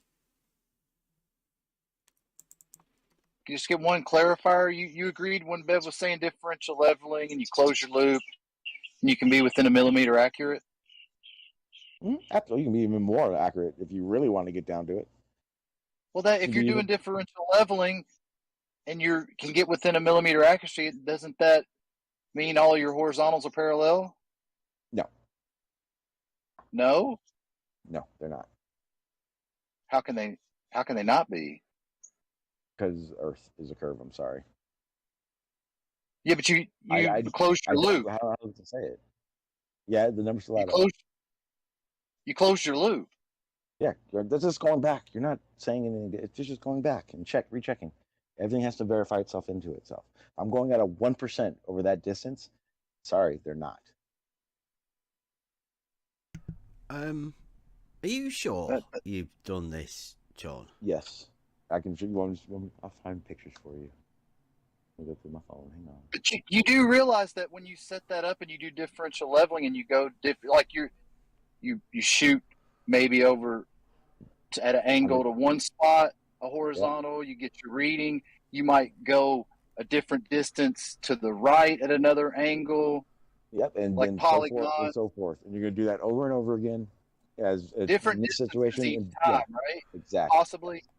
Yep. Right. So when you get back and close your loop and you can be within a millimeter accurate, that's your horizontals being parallel. No, it's dropping. It's not all. Not if you're doing over, we'll say 10 points. Within the last 6, it's not going to be. If you're looking at it, I'm sorry. If you're gonna just look at it as if it's only going to be flat, then that's how you're going to think of it. I'm sorry, it is. But you close your loop back to your side, is what you were agreeing to, right? Back to your original benchmark. So when you're doing that and you're changing these elevations are changing, are you telling me that at that point you're on the same horizontal? So you can do all these shots from one spot? That's not what I said. Each time you reset up, you have a new horizontal, correct? Yes. And all of those different horizontals that are at different elevations would have to be parallel. No. To be able to close your loop and be within a millimeter. If horizontal still meant straight or horizontal meant level, then maybe. But again, if I'm creating different horizontals from different elevations, my horizontal is going to be different. If you set different height, yes. They would not be parallel to each other either. I'm sorry, Earth's curve. That's just the way it works. How do you work the math out to make that work, to close your loop? Again, you're not just setting up and then everything's straight with itself. Everything's level. Everything's parallel. It doesn't work that way. If I can find a setup of it, I'll show you a setup of it. But okay, I would just have to see your horizontals not being parallel for you to be able to close your loop. I gotta mute. Sorry.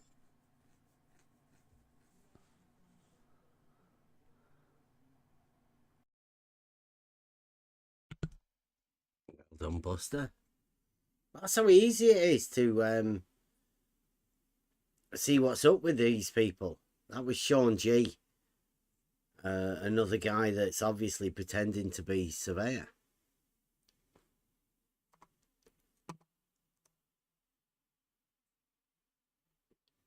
This is sad because if he was or is surveyor, I'd say that he never does that what he's saying is doing. Yeah, he's purposely lying, isn't he? Gaslighting for the globe model. Or he's just delusional and he's going off the globe model, what the globe model dictates, and being the globe surveyor that the globe model needs.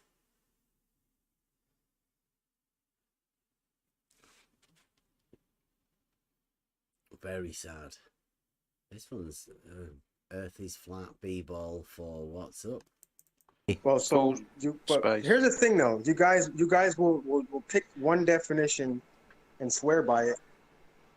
Hey, I'm coming. Just nobody. Say hi. Say the Earth is not flat. Talking, Say yeah. it. Say it. So, It's the wife telling you Yeah, she's just said she thinks it's flat. So, Oh, well, that was one of my B-balls misses. That was from really early on, that.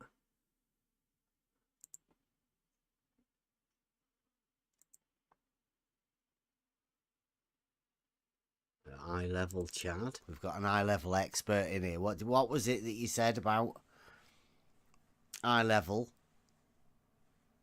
0.04, did you say? Yeah, that's the math that I got, at least anyway. That's The math. horizon. Chad? Yeah, the horizon would be. That's your new number. 0.04, please. Eye level. 0.04 degrees off from eye level. That's how far the horizon would be off from eye level. At least according to my math, anyway. I'm pretty sure it's correct, but yeah, that's how much it would be off.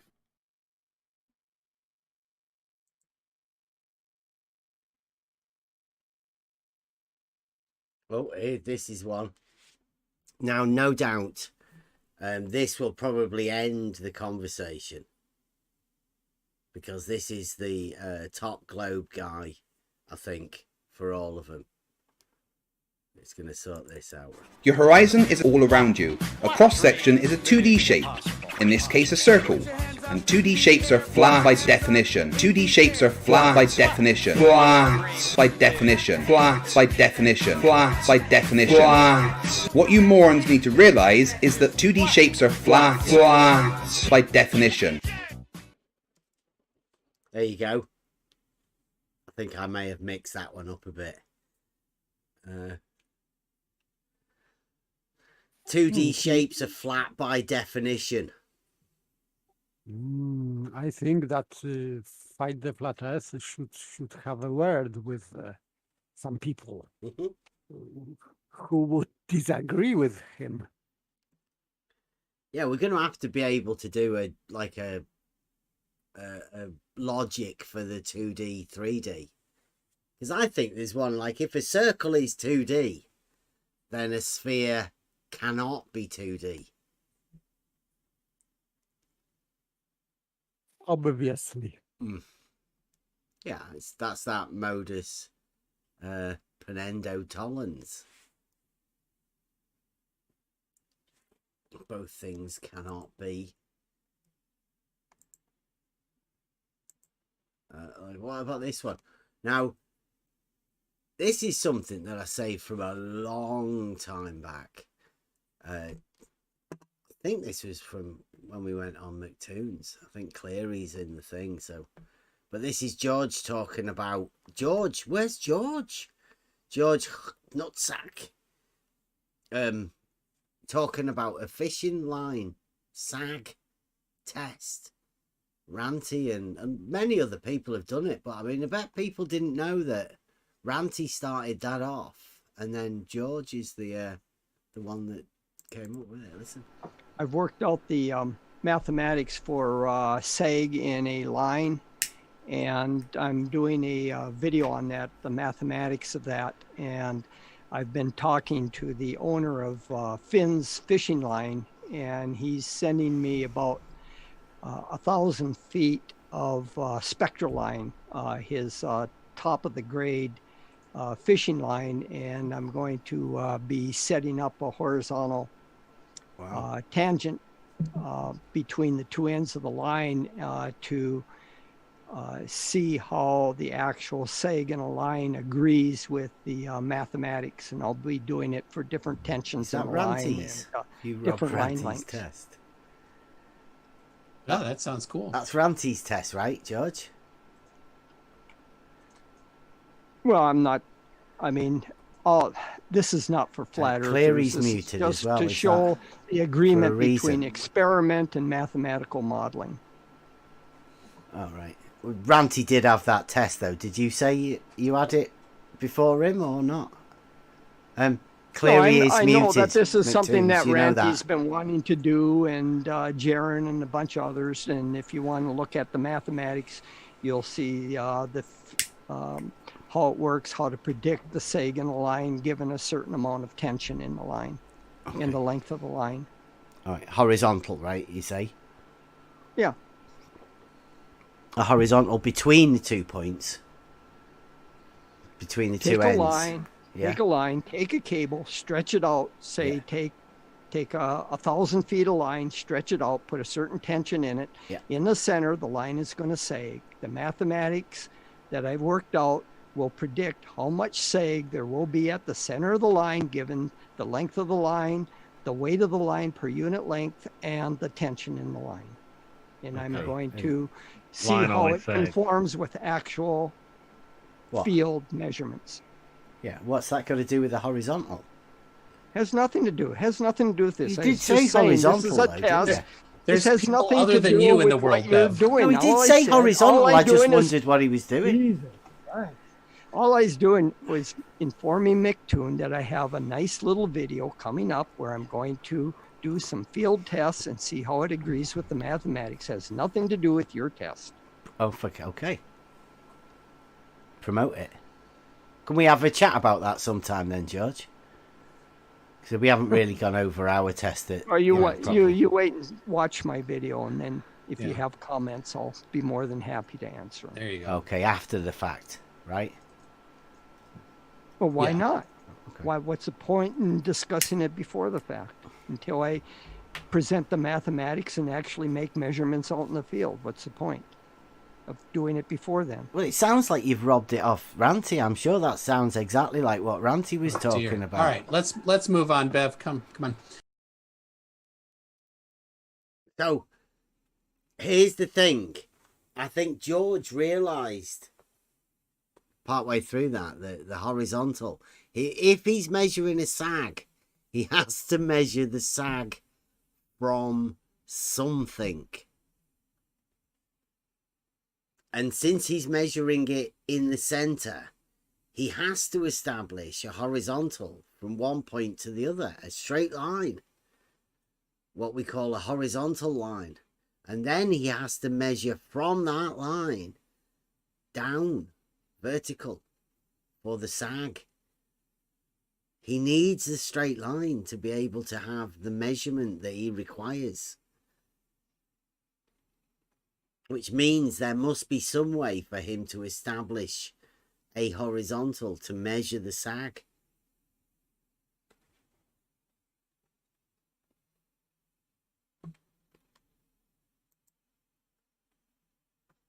And this one. Otherwise, he would be It's always- measuring it's sag always- from sag.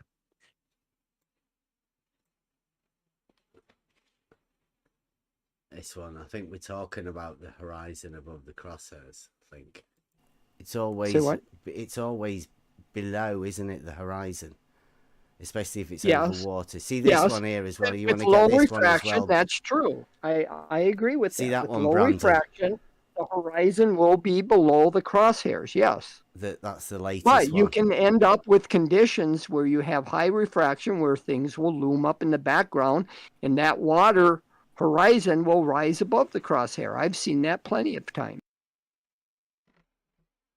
George Utzak saying that the horizon will rise above the crosshairs. Amazing. I don't think that would ever happen. I don't know how it could possibly happen. But George says the horizon can rise above the crosshairs.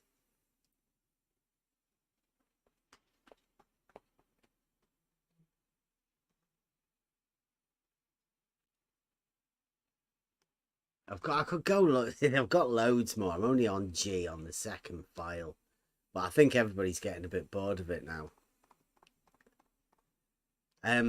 But you can see, they're shy for making their own arguments now. Since we've told them that they have no argument, they've got shy of coming round attempting to make an argument. But I think we can actually do that to help them. I think we could formulate through logic. I've been saying a bit.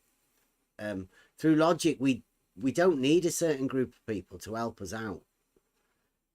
You can have the argument on either side and build the arguments and the proofs around it without needing somebody to argue their side, the other side. Modus ponens, modus tonens gives you chance to set up arguments either side. It looks like Buster's gone, has he? Has he Buster been away for a while? Yes. Has he? Yeah. It doesn't look like we're going to have a Buster live at the end of the show today. Hopefully it'll be happening sometime during the week. Oh, I see Wally's been in the chat, has he?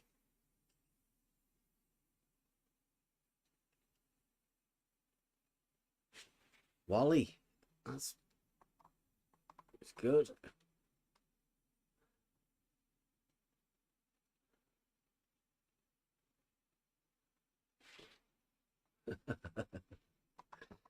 Right. Bit of a strange night tonight in Model Affliction. We did have Rumpus come in and Brenda. They seem to be the only ones that the globe model can throw up at the minute. Still got the chance of having conspiracy cats, although I doubt it. Who else? Red's Rhetoric, although I doubt it. Red's Rhetoric. I don't really think any of them could actually do any debate, but like Paper Organist says, we are up for a decent debate. It would be fun. It would be new. It would be original around this debate scene to actually have a proper debate. I don't know whether we'd ever be able to set it up though, because it's a little bit strange. It may be too difficult for other side. I think so. Going up against a logical argument with a non-logical argument would be very difficult. And in very difficult circumstances when the opponent cannot obfuscate, cannot shout, scream like Rumpus. So this is very unfortunate circumstances for some people. Yes. Well, it's been a good night. I'm sorry for the going over the clips. I didn't really get much chance to do anything. And this is Model Affliction Monday. Hopefully we've shown a few of the little things that the Model Affliction leads people into within the geometric argument. We'll try and come back tomorrow. Well, we would definitely come back tomorrow with some logic. It being logic night. Hopefully we should have a modus tollens and a couple of these arguments sorted, hopefully. Anybody else got any final words before we end it? It was a funny Monday because we can show.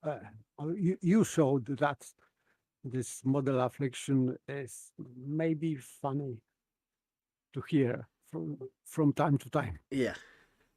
Yeah. Although we don't aim to, make people crazy. Occasionally, model affliction does turn people crazy. And there's nothing wrong with having a bit of a laugh. But that's going to happen a lot more. People going slightly mad or very mad whenever they come and talk to us. So Stick with us. Yeah. And we'll I'd be like to back say tomorrow. thank you, Blue. Thank you. I'm just going to say thank you, Blue. Thank you, Chaiki, and a special shout out to PhD Tony, who made us laugh like hell. Yeah, we've got plenty more of those clips. And I've got, I think there's near 700 videos now, 750 videos. Most of them over wow, man, 2 or 3 hours. So yeah, there's a lot of content there to go over. Loads of it, in fact. Hopefully some more new stuff to come as well. Hopefully, fingers crossed. We're working on stuff. But yeah, like SE says, thank you, Blue. Thank you, Chaiki. Thank you, Fight the Flat Earth, for the 2D. And thank you, Rumpus and Brenda, for showing us how little of an argument you have. I hope you continue to come round here. Thanks a lot for joining us. See you tomorrow, Logic Night. Buster's going to be singing us out tonight. Model Affliction Blues. Okay.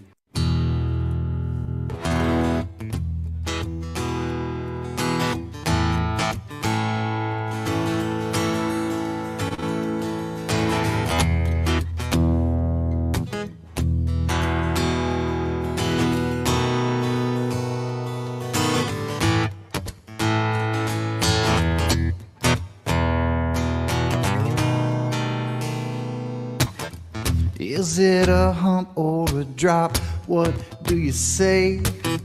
You've got to twist your words in every which way, because the model will always dictate what you do.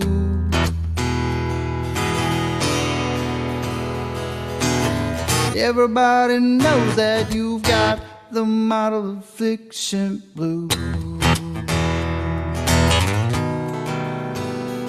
Is it a straight line, or does it curve? Some people don't clamp it, but that is absurd. We all know that the model dictates what you do, and everybody knows that you've got the model affliction blues. Model affliction, it's your addiction. Model affliction,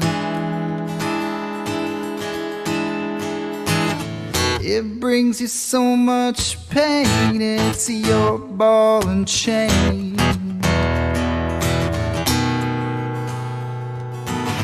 Conflating curvature with elevation change. Just got your local distance just out of range. That old key is gonna dictate everything that you do. And everybody knows that you've got the model affliction blues. Model affliction, it's your addiction. Model affliction, it brings you so much pain, and it's your ball and chain. It's your decision defending the model position. You just don't know the geometric proposition. That old ball will always be illogical to you.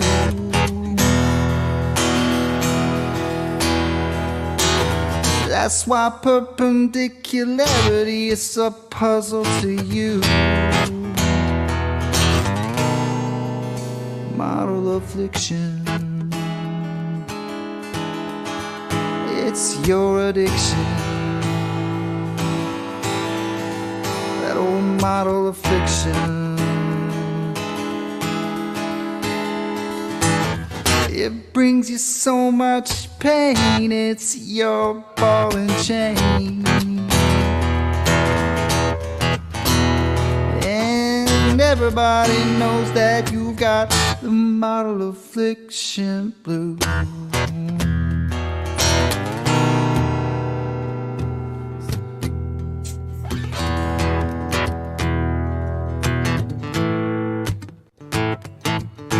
Works really good with this guitar.